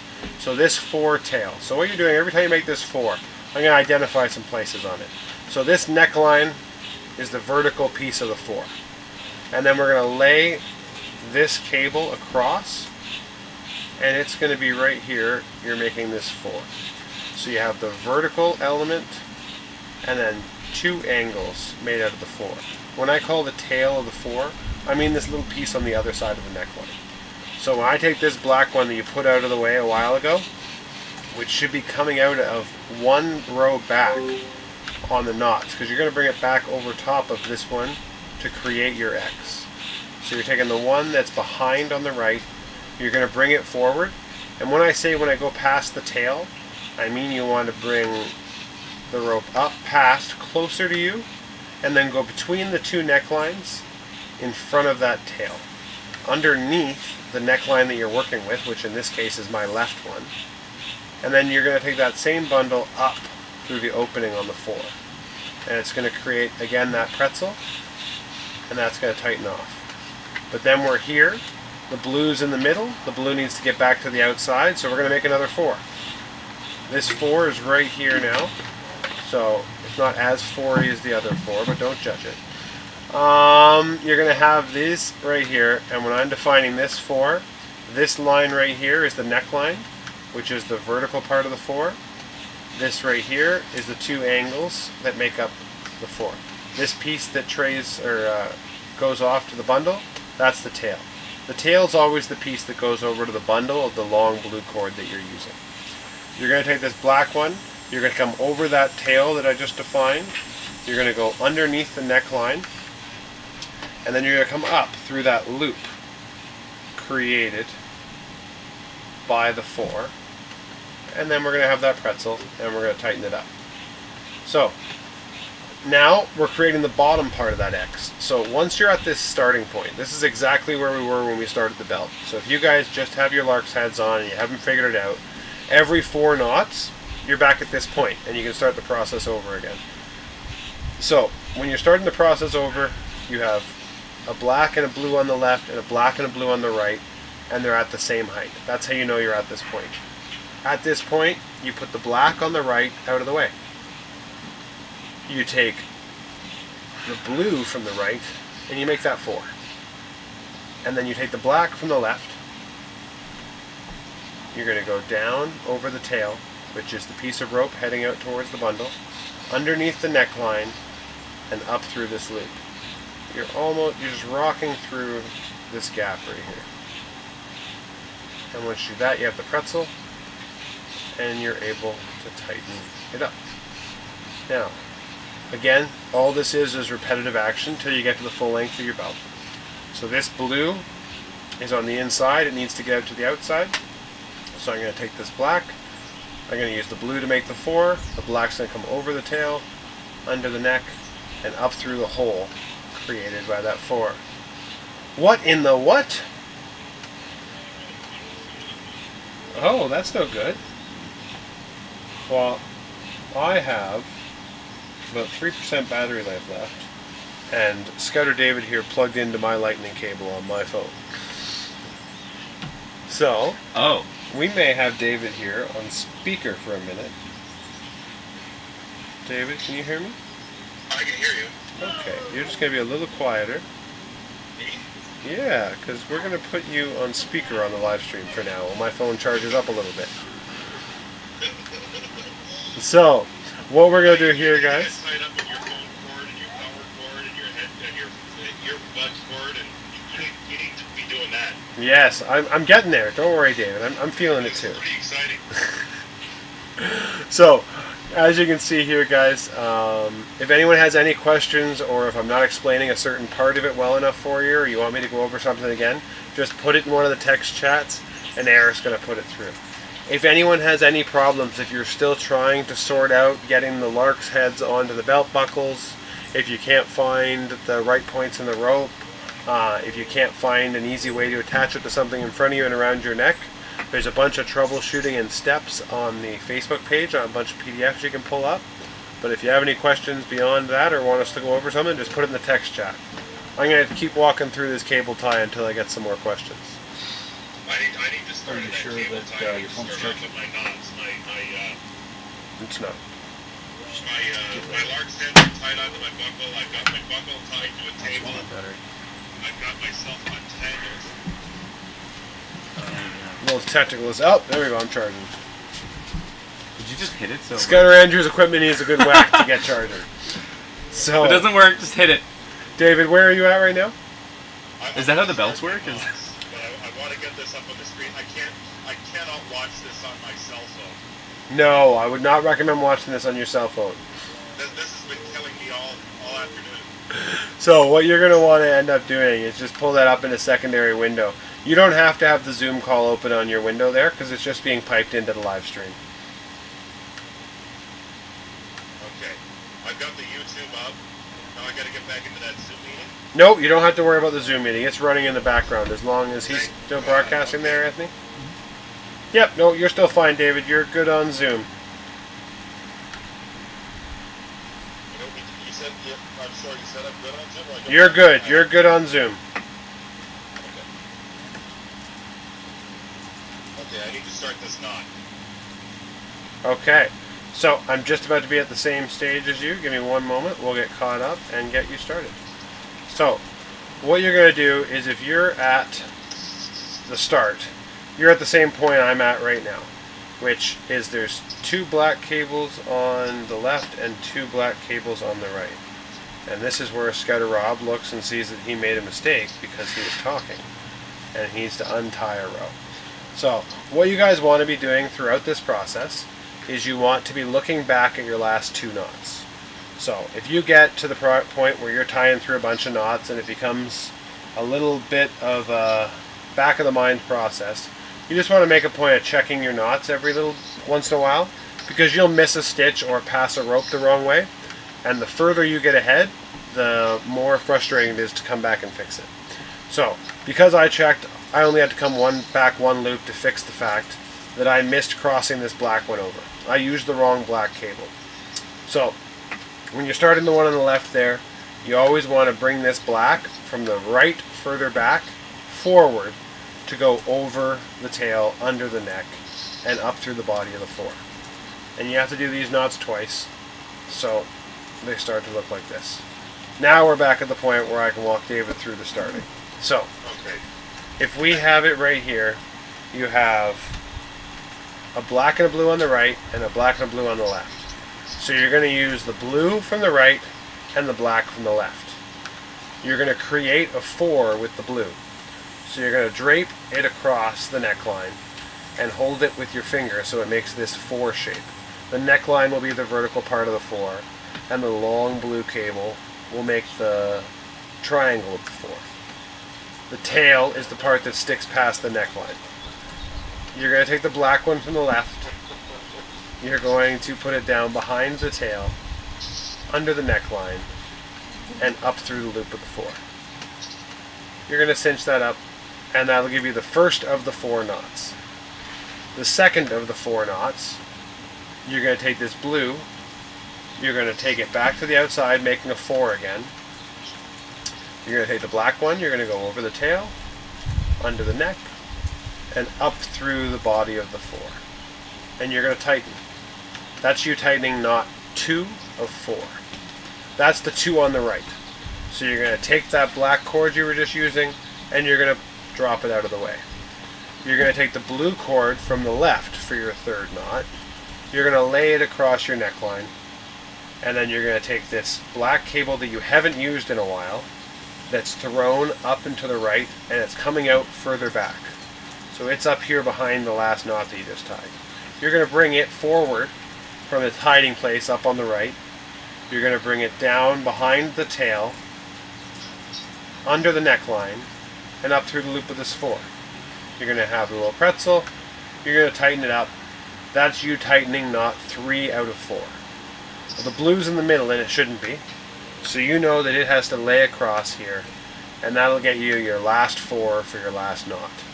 Once you have that 4, you're going to take the black that you just used. You're going to go over the tail, under the neckline, and up through that hole. There's a whole lot of variations on this knot. I was just speaking to someone yesterday, and what they do is they actually cross over the blues and the blacks. So on this side, you get the black X's in the middle, but when you turn it over, rather than getting these, you would end up getting blue X's. So there's a whole lot of variations on this knot. How you pass it back and forward, which order you're doing it in, what colors you're using. A bunch of people tie it where each of these necklines is actually 2 separates, which increases the size of the belt and the amount of the survival cable. So there's a lot of variations on this. So you can watch how a bunch of different people tie it, and you can make your own design changes, or if you want it thicker, you can add more core lines. You can use a lighter lighter gauge cable if you want it to be smaller. But in general, this is a version of the knot you can do, and it's meant to be tied with the belt buckle facing up, so that you get this nice X pattern right down the middle. So again, that was the 4 knots we just tied, so we're back to the beginning. Can you go really slow? I can go slow for you. So, when the knot starts, David, what colors are you You're using? sitting down, I'm standing up, and I'm looking at this of the camera view, not first person view, so I'm looking at it upside down. Yes, okay. So, what you're going to want to do is, what are your colors, David? What your long one? Red flag. Is your red the one on the outside? I am the color, and the black matches your color and the black. Okay. So what I'm going to, with your red one, your long red one, Yes. on the right hand side, Okay. I want you to take it and lay it across the 2 necklines. And Lay it across the 2 necklines. and then you're going to have a, I'm tangled up again. already, Yeah. that's impressive. Yes. I am. I told you. Okay, it's across. So, do you see the 4 I'm talking about? Not really. So there's a loop, the one that you just took over, the rope laying across, grab the right side of that and pull it out so that your right neckline and that rope in your fingers are making almost a 4. Hang on a sec here. Yeah, it'll be on the live stream. I twisted up the belt buckle again too. It's not facing up. Okay, yeah, you have to find a way to tie that where it's held up. I have no idea how I'm going to do that. Oh my god. This is just... David's following along with some frustration. Can we get some updates from everybody else on how you're doing? Trying to keep up. Who said that? Me. Oh. Any other comments coming in there, guys? Got an interesting one. Yeah. Alkowski has a method of creating like a paracord zip tie. So we'll have to look into that. Oh yeah, that's pretty much using the artificial version of what I was using, but you have a Yeah. knot version of it? I'd Yeah. love to see some instructions from that. I would happily post some instructions or a video up for that in the near future. So for everyone that's following along, this video will be posted, so you'll be able to fast forward and rewind us to your heart's content after the fact. Along with those documents that are up there, you'll be able to work along with those. So, David, on the live stream, do you see the 4 I'm talking about yet? No, I'm not. I got to retie my belt buckle. Okay. Well, I'm going to go through one more cycle of the knot for everybody else that's following along. So, the blue line here, I've made a 4 with it, which is the right blue one. I'm taking the black left one here, and I'm going to feed it down over the tail, under the neck, and up through the loop of the 4. And that's going to create your first pretzel. You're going to tighten knot number 1. And then you're going to take that blue one that's now on the inside, you're going to drape it across your right neckline.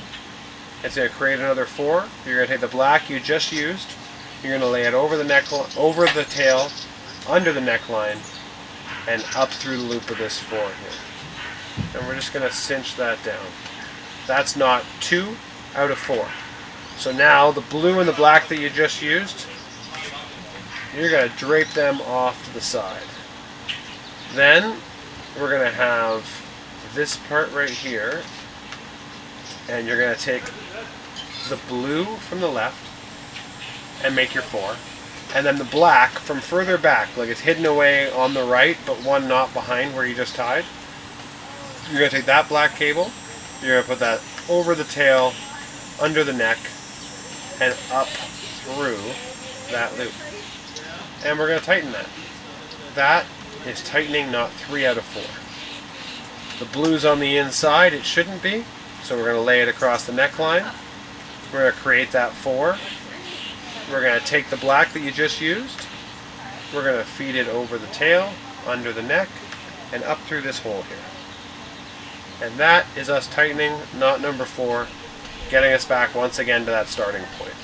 So as you look here, I'm blocking out, so that pair right there, that pair right there, that pair right there, that's 4 knots.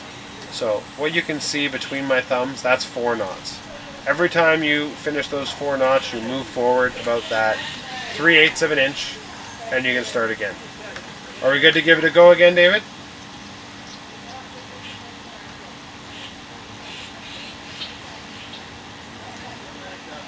David? Oh, seems we lost David for a minute. I'm going to capitalize on that moment. Just so everybody knows, there are first-person perspective videos up on the Facebook event now as well. Very good.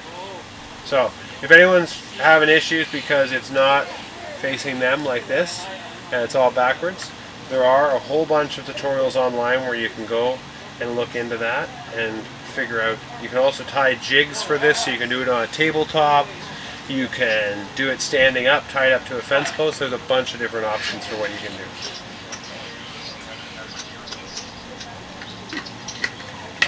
So, what we're going to do is we're going to take this blue, we're going to lay it across here, making a 4. We're going to take the black one from the left, we're going to take it down over here, under the neckline, and up through the hole there. I hear you in the background, Dave, there. How you doing?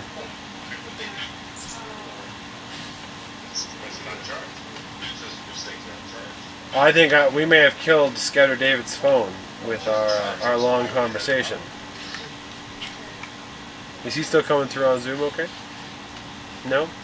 So, we've lost David for a minute there. If anyone has any questions on the knot, please do feel free to post questions about it in the text, and I'll walk through any particular spot again for you. What I'm going to do is I'm just going to keep tying this now. I'm not going to walk through. I'm just going to keep the knot going. And you can see how the pattern starts to form up. And again, we're at the starting point. So as we're going through, I'm just going to go through this again.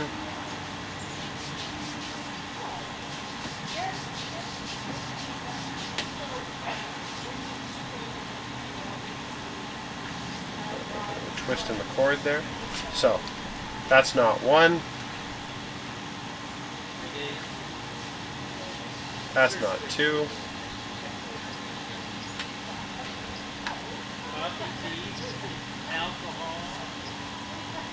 That's knot 3.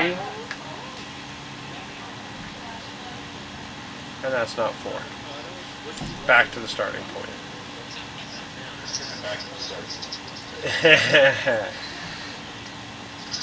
So, as we're going through here, we're just slowly stitching your way up. I highly recommend doing this while watching some TV or something else mindless, because what it'll do, it'll turn into something like when you're crocheting or sewing or anything along those lines. It's just something you do in the background once it becomes second nature. And you're able to work away at it, doing that repetitive action. And again, you want to be looking back and seeing if you see anything weird. Even if you can't figure out what you did wrong, just untie it, go back to it, and start again. A lot of times you'll end up sorting out just by starting again, because a crossed rope or a spun rope or putting the wrong one first. Often it doesn't matter how you messed it up. 1, you can go back and fix it just by retying it, or 2, a mistake or a belt with a mistake in it is a belt with character. It's one of the ways one of our scouters put it. What you can do.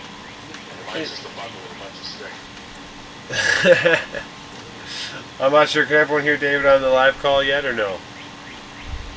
Anthony? He's not on the Zoom call anymore? You told me I didn't have to be. Yes, but it seems like you dropped off. Is he in there? I dropped off my Zoom. I told you I was out of everything. I got nothing open. Oh, you closed Zoom. I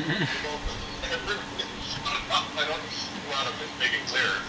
It was in the I can find it. when we talked last time. It was in the background. Oh, hang on. I thought I had some open.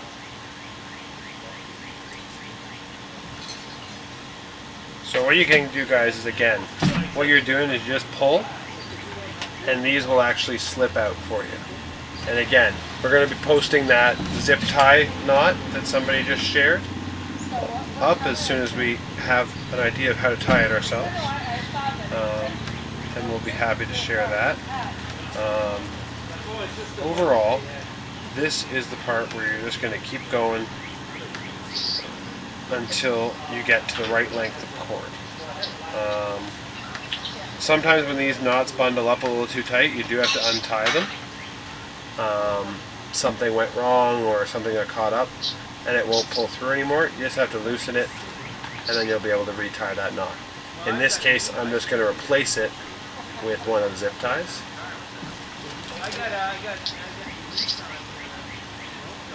And cinch that up. And it creates a very similar effect to that knot. So, we're back at the starting point here. I'm going to make a 4. I need to start. You with me, David? David's at the starting point. So, I'm at the starting point. have you made the 4 with the red yet? Well, no, I'm trying to open Zoom again. Hang on, I can only do one thing at a time. My computer's slow. I think you need an upgrade. Greatest of all David. time, David. Greatest of all time. I told you.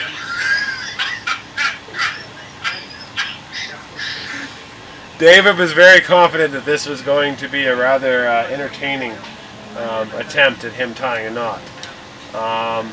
How's everybody else doing? Is anyone else sitting out there willing to admit that they're a little bit lost? I am. Okay.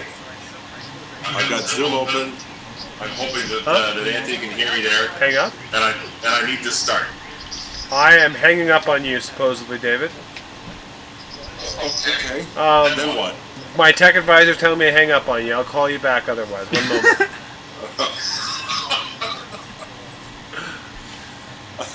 I'm so Can I hear him on there now? Cool. David, you there? He's just I hammering can't hear him. through. With Is he on phone Zoom around right now? my Back. Okay, but he's not on the call anymore. I've never done Okay, that's why I haven't plugged in the headphones. Give me 1 second. David, I'll get you plugged back in one moment.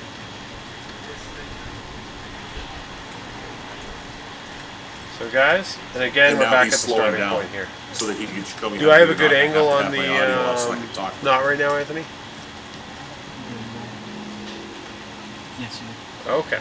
So we're going to walk through this one more time, and I hope David is following along from home. What we're going to end up doing here, guys, we're just going to lay this across.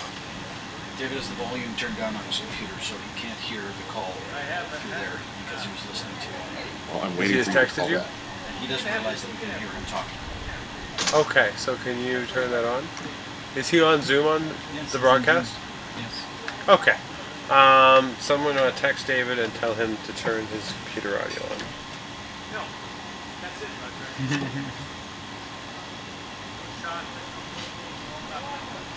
We've lost David. We're just going to try and get him back here, guys. We're having lots of technical Yeah, I'm fun texting, figuring I'm out Yeah, how to hang do on a this. sec. Hey, David. So, I had my headset taken off. yeah, you're still live on on the live, by the way. You are plugged into Now Zoom he's telling me still. Eric's telling me to turn my computer. And why is Andrew trying to FaceTime me at the same time? Because Andrew's trying to talk to you at the moment. He's going to FaceTime you, but Hey, he has hung Hey. up on me, so I assume he's talking to Andrew now. Our rope wizard, Yes. David Franklin, is Rope. as techie as the rest of us, and currently trying to get some audio stuff figured out. that's what they told me So, to do. as you can see here, guys, I just made a mistake. So this is the one that you go and find the troubleshooter. It's called the black sheep. You see how the black line comes over the neck here? That's what we're So my trying to mic avoid. is on. So you're gonna want to untie that first picture. to stop it from causing a bigger issue. Get back to the point where you knew you were right. The blue is on the inside. It should go over and make the 4. What I had done for the error is I put the black one over by mistake. So, you're going to take the blue one, you're going to drape it over, take the black one over the tail, under the neck, and up through the hole, and tighten it. The blue is on the right side. You've tied your knot on the right, both of them. So you're going to take both the cords you were just using, throw them off to the right, out of the way. You're going to take this blue cord, you're going to drape it across your left neckline. You're going to take this black one that's sitting on the right hand side, but a little bit further back. It's from the knot before. You're going to bring that over to the left, over the tail, under the neck, and up through the loop created by your blue 4. And tighten. So, I'm going to set this one off to the side here, and I'm going to go through the finishing, just so that everyone sees it. Anyone that has their knot to a certain point can move on, and we'll have all the processes. So we have one here that's finished. This belt right here is already full length, so we've done the full tie, and these are the pieces that are left. There's the neckline and a few extra pieces that were being tied that are left out here. So what you want to end up doing is I'm going to untie this rope a little bit. And what it is just one knot on either side. So what you get here is this is now back to the starting point you guys are used to. These little tiny nubs, they're the long colors that are the same color as the neckline. These blue ones right here, they're the neckline. And these black ones are in here. So rather than tying 2 on either side like you do for most of this process, we're just going to do 1 on either side. So we're going to take this not so long blue one now. We're going to lay it over top. We're going to take the black one from the left.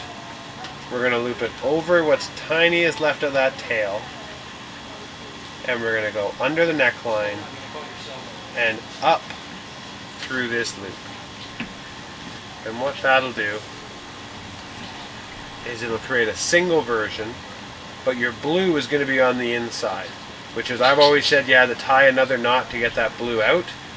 This case at the end, we're not going to do that. What we're going to do is we're going to move over to the other side. We're going to use this blue one to create a loop. I'm going to put my phone on the tail. This black one here will go over the tail of this blue.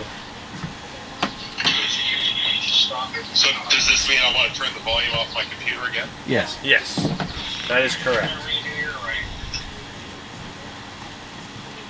So, what we have here, Blue is on the inside. It should go over and make the 4. pardon me? Sorry, David, I think I missed your question there. No, I've got, so I've turned the audio back off my computer Okay. so I can talk to you live. Perfect. But anything that I see on the screen now is 10 seconds behind. Yes, that is the fun part. And I want to start my knot.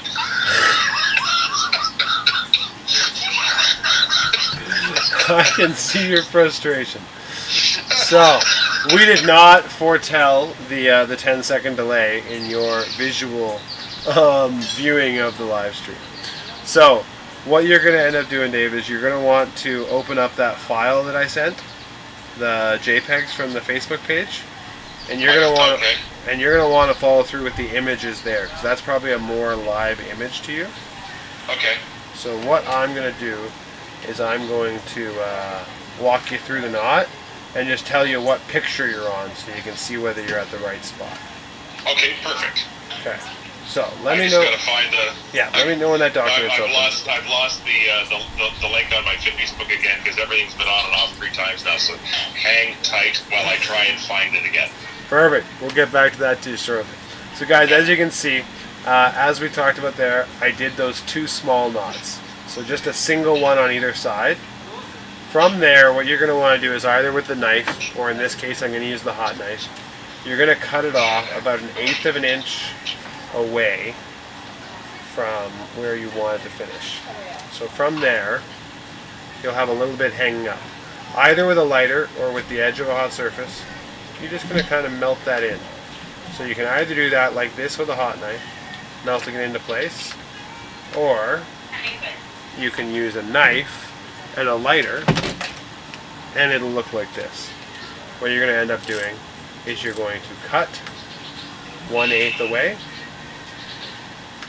and you'll have that same frayed end, and then you'll take a lighter, and what you're going to do is you're just going to melt that 1/8 that's left outside, and you want to liquefy it.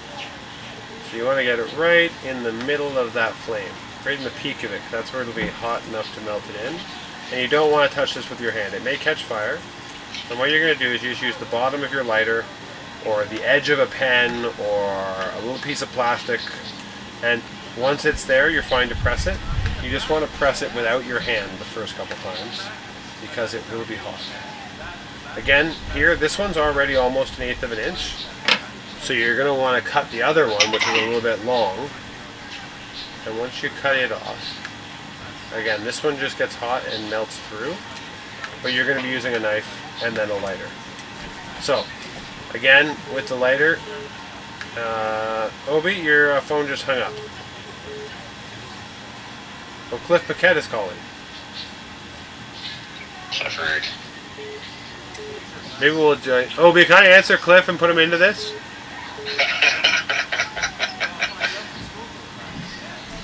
Ignore it.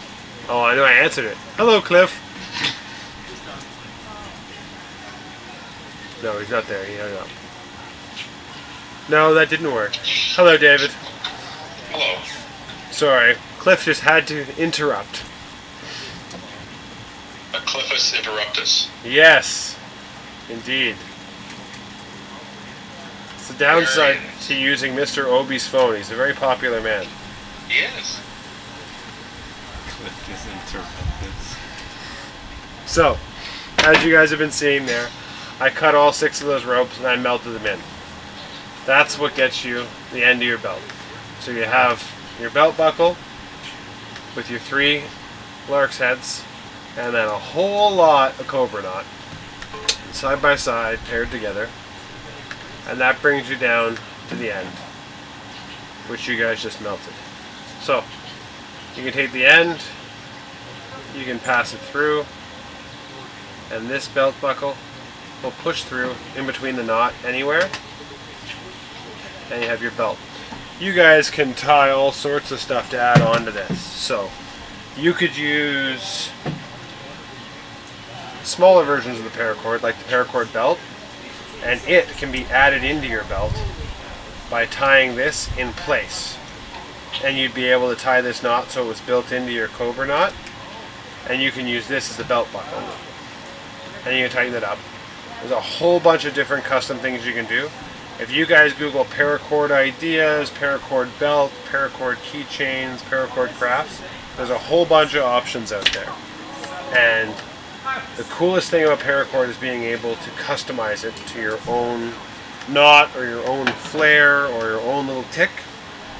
But as we said, we're going to go through this knot one more time. And David, are you available to follow through with those pictures yet?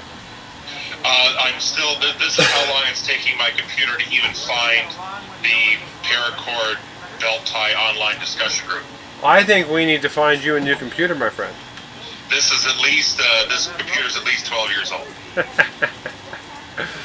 Well, there you go. We're coming up on an hour and a half for the live stream right now. Looks like we have 6. Huh? 2 hours. Coming up on 2 hours. We have 4 currently watching on Facebook, I think. How many do we have watching on YouTube right now? 16. 16. Perfect. Fantastic. That's great numbers, buddy. Yes. So, what you guys want to do is, David, have you got those up or progress report? I've got the JPEGs up there. I'm just trying to scroll through the pages to find out starting the knot. Okay, so that'll be on tie. I think it's page 4? Or no, page 2? Is the first one. Part 3 of the tie. Yes. Okay, I've got the short lines. They're tied around behind my neck. Perfect. Then you can go to the next There's a page. stunning picture of Andrew Obi in there. Indeed there is. He was our model for the troubleshooting session. My hero, my idol, Andrew Obi. So, It's high. Here we go. perfect. So, what you'll see is you will have two,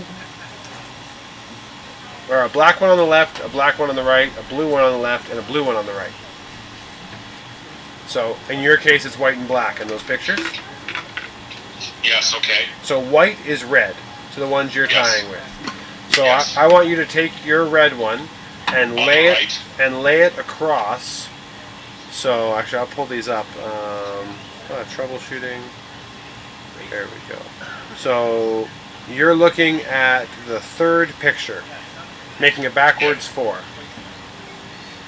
Yes, okay. I've got it. It's laying across. Okay, and then you're going to take the black one Yes. and you're going to lay it across the tail of the 4 between the necklines,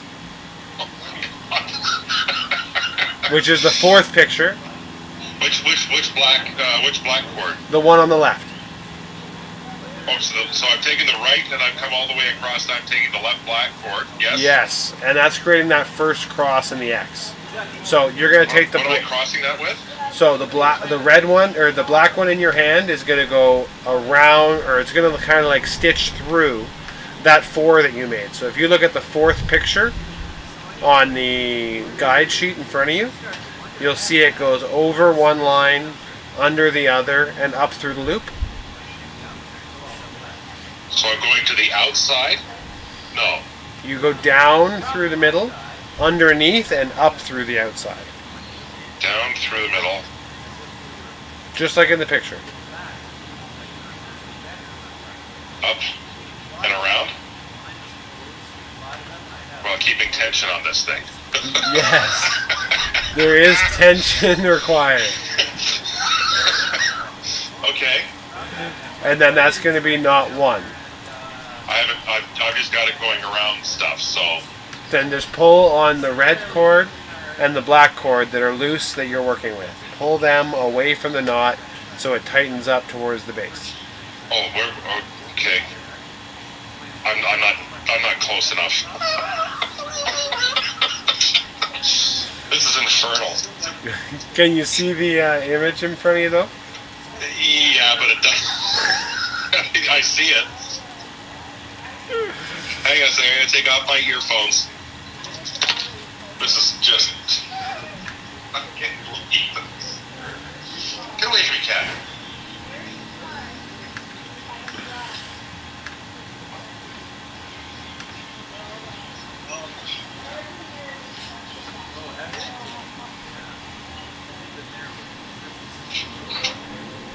So for everyone else following along, if you have any questions or anywhere you're looking for some help, feel free to put a little note in the text there, and we will go over it again. Any questions been coming in at all, guys? Yeah, we have someone still at the start. I'm just waiting to see where exactly, and then we can go back over it. Okay. At the star? Start. Oh. They have access to the PDFs? Or they Think do? so. Okay, so. So, for those that are watching, I'm just going to go through this knot one more time, the general knot. So you're going to take your colored line, you're going to lay it across in a 4. You're going to take your black line, you're going to go over the tail of the 4, under the main neckline on the right, and up through the loop of the 4. Then you'll be able to take the 2 lines that you're working with, pull them away from the knot in their respective directions, tighten. The blue is then on the inside, so you're going to lay it across the neckline on the right to get it back to the outside where it belongs.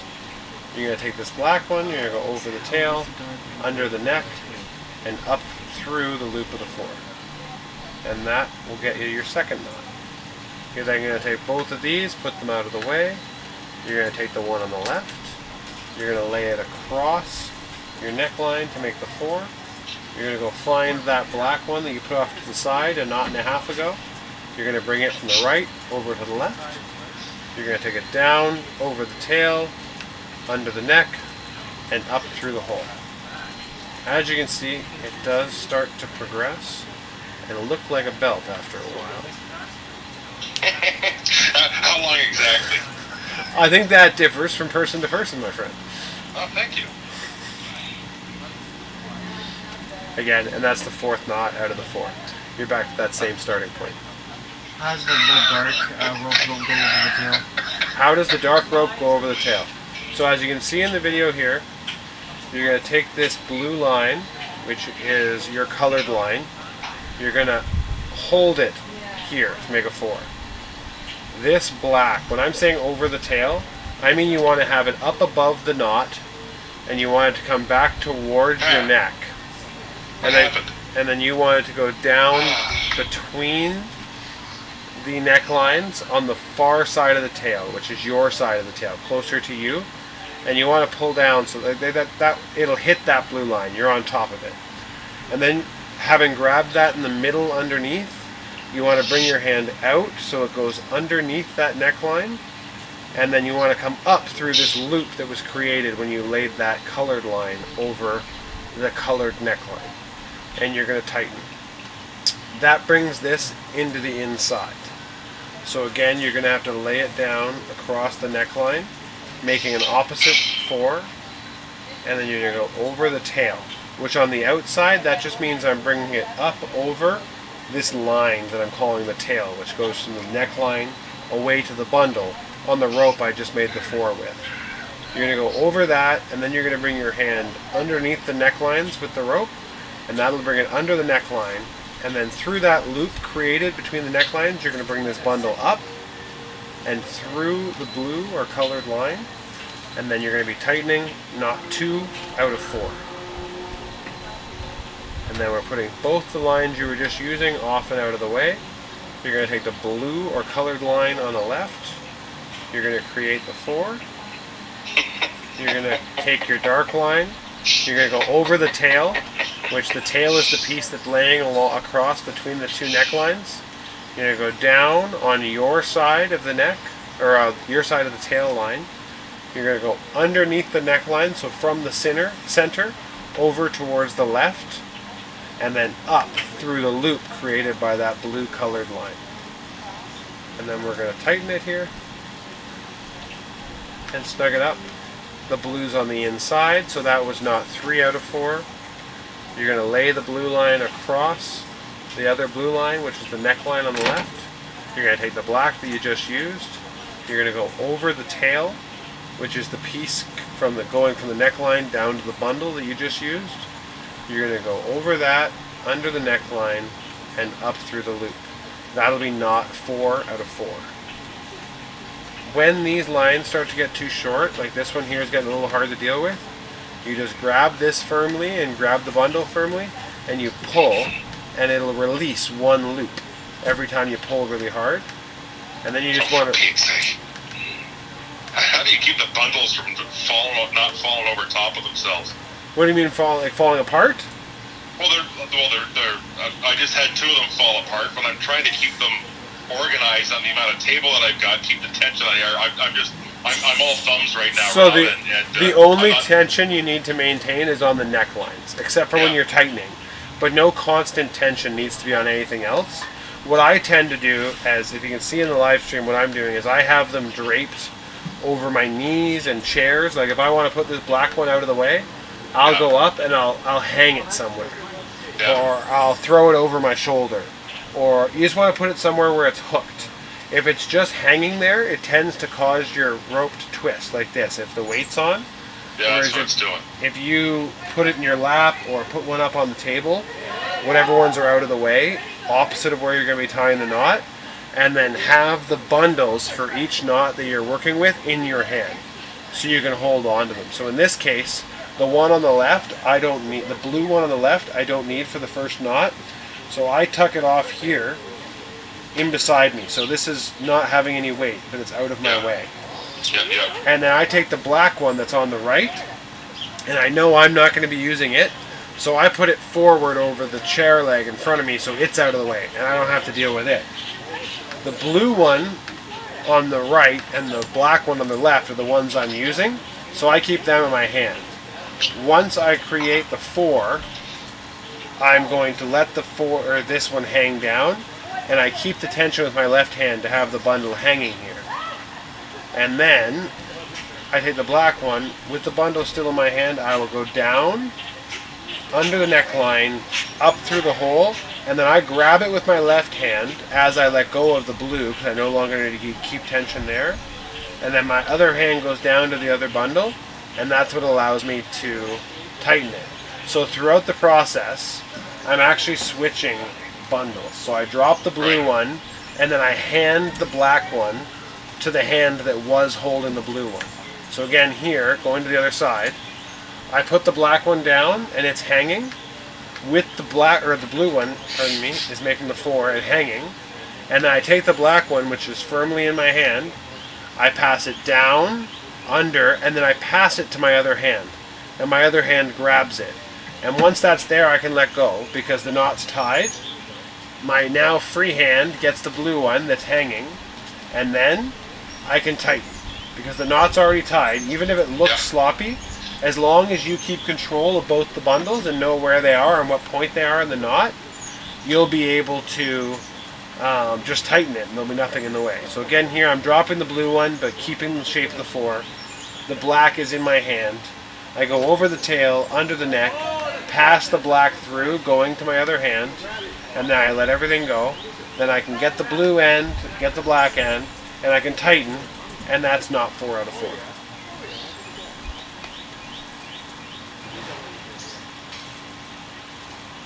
How can I help, Dave?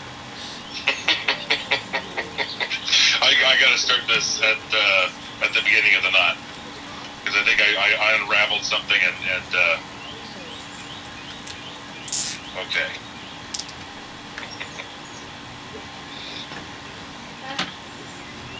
Any other cool comments? Nothing yet. So the outside color comes all the way across everything. Yes, it doesn't. If you're working on the right, you're using the right neckline. Yeah, correct. So the color comes all the way across all the string. Yes, it can. It only really needs to cross the first one, but I tend to lay it across both to make it easier. Okay. And then the black one from the left, Black one from the left. you're gonna like take it and pretty much bump it into your forehead, Okay. and then take it down between the necklines by your neck, so in front of the tail that's laying across the top. So now it's kind of hanging down between your necklines, right? Well, yeah, it was already. I don't understand. Because the black one should be hanging off to the left before you start. The one in the middle? No, the one in the middle is there. It's just laying across. The black one. This is really. I know it seems simple because you're doing it, and I'm watching your hands go through the motions of it, but. Yep. Oh no, believe me, you're not the first one, David. So This is pretty spectacular. you're gonna take the black one, passing Hang on it. a second, it's unraveled on me. It's come undone. I got tied back up into a bundle. This keeps happening to me. I wish I had the zip ties. I love the idea of the zip ties. Yeah, no. If you order the 100-foot cables from Canada Paracord, they actually all come with these zip ties, and the ones they come with are really cool because they're actually releasable zip ties. So I can loosen and tighten them, and it allows me to. I wish I had those right now. Well, I wish I could mail them to you fast. I know. Okay, so I'm starting off. I've got my 3 lark's heads. I got string around my neck. Okay, I'm so taking the outside right, red. and I'm coming across. It's the red one you're laying across, right? Colored. Just call it colored. I got the colored one. I'm laying it across. Okay, and then you're gonna take your black one, Yes. and it's hanging, or it's coming up out of or it's right in the middle. And the left black one, you're gonna take it over that one that's laying down across, Yes. and drop it down between the necklines on your side of that one that's laying across. So it's underneath now. It's coming up through the middle. No, it's going down through the middle. Well, it already is. It shouldn't be. It shouldn't, because there isn't a knot yet. You should be able to have that up above. Well, right now it's tied off with a lark's head. I've got 4 bundles and string around my neck. Yes, so that the one on the left of the middle lark's head. Just bring it up above the knot, like up above the buckle and the two necklines. Hold it up above. Yes. Yes. Bring it towards your forehead, and Yes. then take it down, draping it over top of that red line that you have going across the two necklines. Okay. And then now that it's underneath the necklines, having gone down between them, Yes. go under the neckline on the right and up through the loop created by that one you laid down.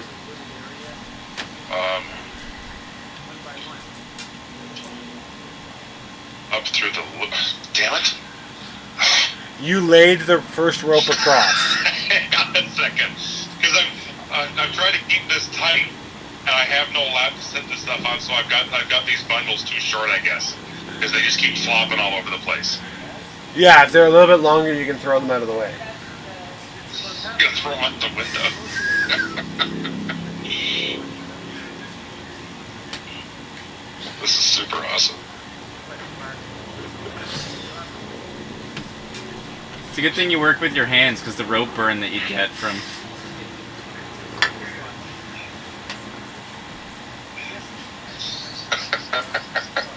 How long does this thing go on till? We're probably going to wrap it up in the next 10-15 minutes. Tell Eric I don't think I have to worry too much about rope burn. He can hear you loud and clear. I haven't even got anything started yet on this infernal thing. Hey, you have some wonderful lark's heads on there. I do have a majestic set of lark's heads. Okay. Well, David, we may be leaving your belt in the graveyard for a post-COVID in-person teaching tutorial. If anyone else has any questions or would like to let us know whether you were able to get going on the knot, that'd be great to hear. We'd love to hear if anyone was able to follow along thus far. I'm envious of them.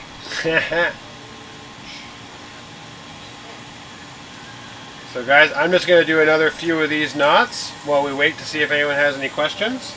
And then we're probably going to close off the live stream.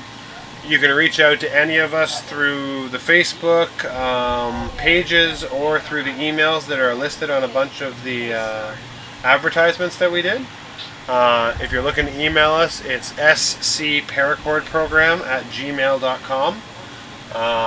Let us know if you found this interesting, if there's anything we could have done to make it a little clearer, a different camera angle.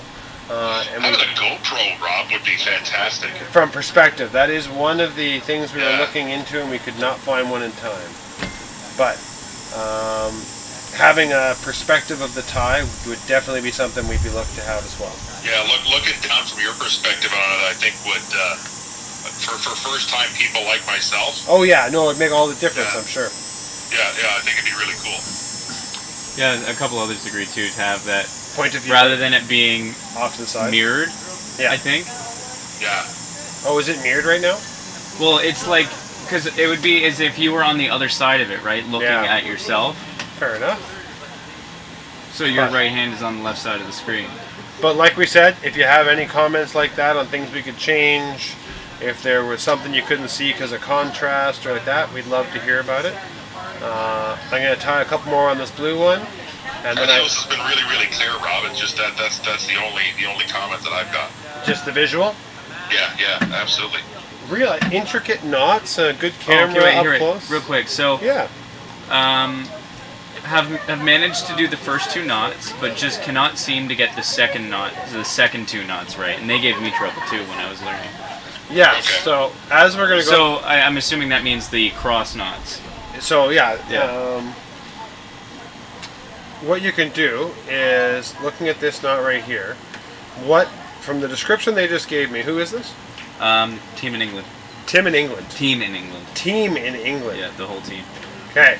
So for the whole team in England, I'm going to try and do this with the black and the whites because they're the ones that are in the sample pictures for you.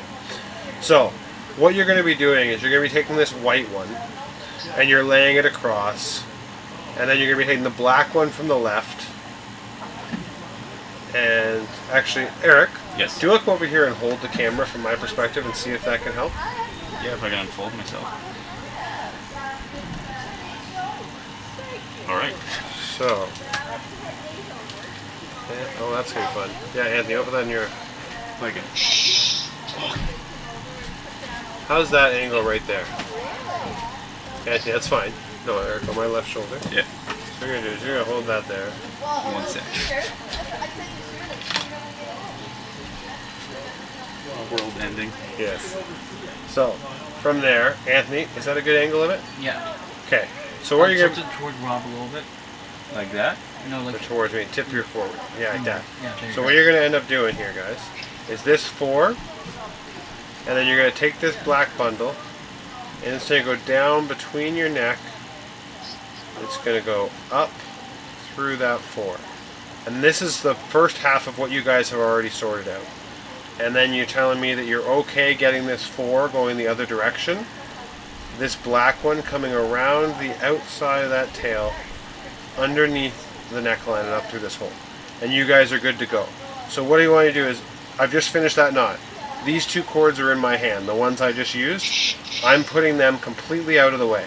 They're not going to be used again for the next knot. What I'm going to be doing is I'm going to be grabbing this yellow one that we have not touched, and this black one that we have not touched. This will be the one coming out the right side of the Turk's head if you're on that first knot. So what you're going to do, you're going to take this white one, you're going to drape it across this left neckline. You're going to take that right side of the lark's head. You're going to have that cord coming down between the necklines again, under the left neckline, and up, out through that loop of the 4 you created. And then you'll be able to pull that tight. That's the first part of the second knot, or knot 3.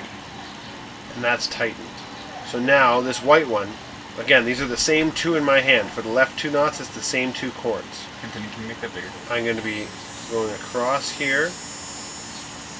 I'm going to be going around that hanging cord, under the neckline, and up through the loop created by the white. And I'm tightening that. And what that does, that puts you at the same place. So I'd like you to envision that the same. If you're at your starting point, these 2 are the ones coming out of that middle lark's head. These are the outside ones from the 2 outside lark's head. This is the same point. You still have the same 4 cables that you're working with. So then you're going to take the outside right one from the right side lark's head. You're going to be draping it over. You're going to be going for this left one, which would have been the left one coming out of the lark's head if you're starting. You're going to go down between the necklines behind this crossed cord, under the neckline, and up through that hole you created with the cross line. And then you're going to tighten.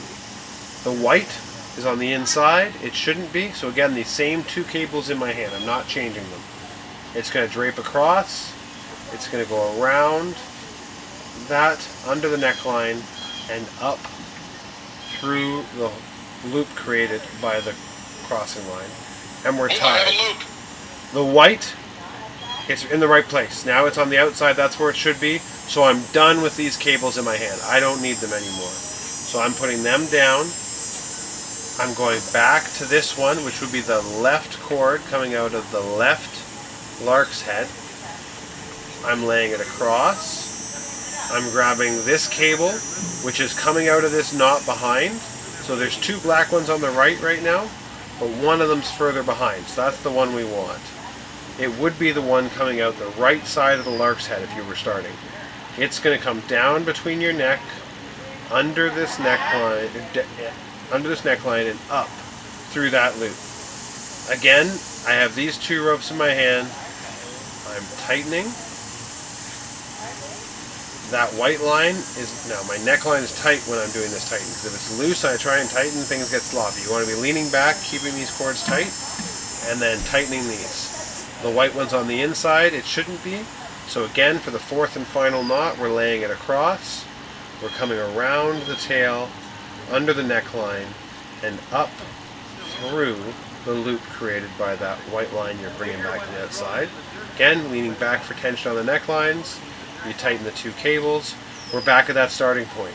So there's 2 black ones in the middle, which would be coming out of the center lark's head, and there's 2 white ones on the outside, which would be the outside lark's head. Envisioning these 2 necklines, are the inside white ones that are your short cords from when you put them on. That's walking through 2 full sets of knots there, so I think we will let Scudder Eric rest That's such a weird workout. What? rest his muscles. So, beyond that, if we just have a quick glance through that chat that Eric abandoned there for a few minutes. Oh, my kneecap. And we will see if there's any other questions to address. So when you guys are tying one of these cords, in general you have about as many feet as there are inches in the cord, in the belt you have. So if you have a 45-inch belt, you have at least 45 feet of cable. It's a good guess. In general, these belts are strong and durable and adjustable, so they're great for day-to-day use. You can make a variety of colors with them. What you don't want to do is you don't want to untie this for a minor emergency. As you can see, it's quite a bit to tie. It is just as difficult to untie because you're untying every bundle.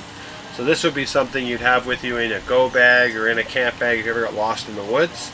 Or you're going to have it for life. And I have one that I've worn every day for probably 10 years now, and it's still good as new with a few dust marks on it. But no wear and tear, no issues where you put the pin through where it wears on the cable. It's definitely a long-term belt, and having a couple of them is always a good thing to have laying around for some camping gear. Beyond that, I'm going to ask if there's any more questions on the chat. Is that both YouTube and Facebook? Yeah, I got them both. Okay. On that note, we're happy anyone that came out to join us today. Happy to hear the scouting spirit is still alive with a whole bunch of people. Congratulations to all those that had success in the recent election. Make sure to reach out to your representative from your council and have a chit chat with them before the AGM in November. And have a great night.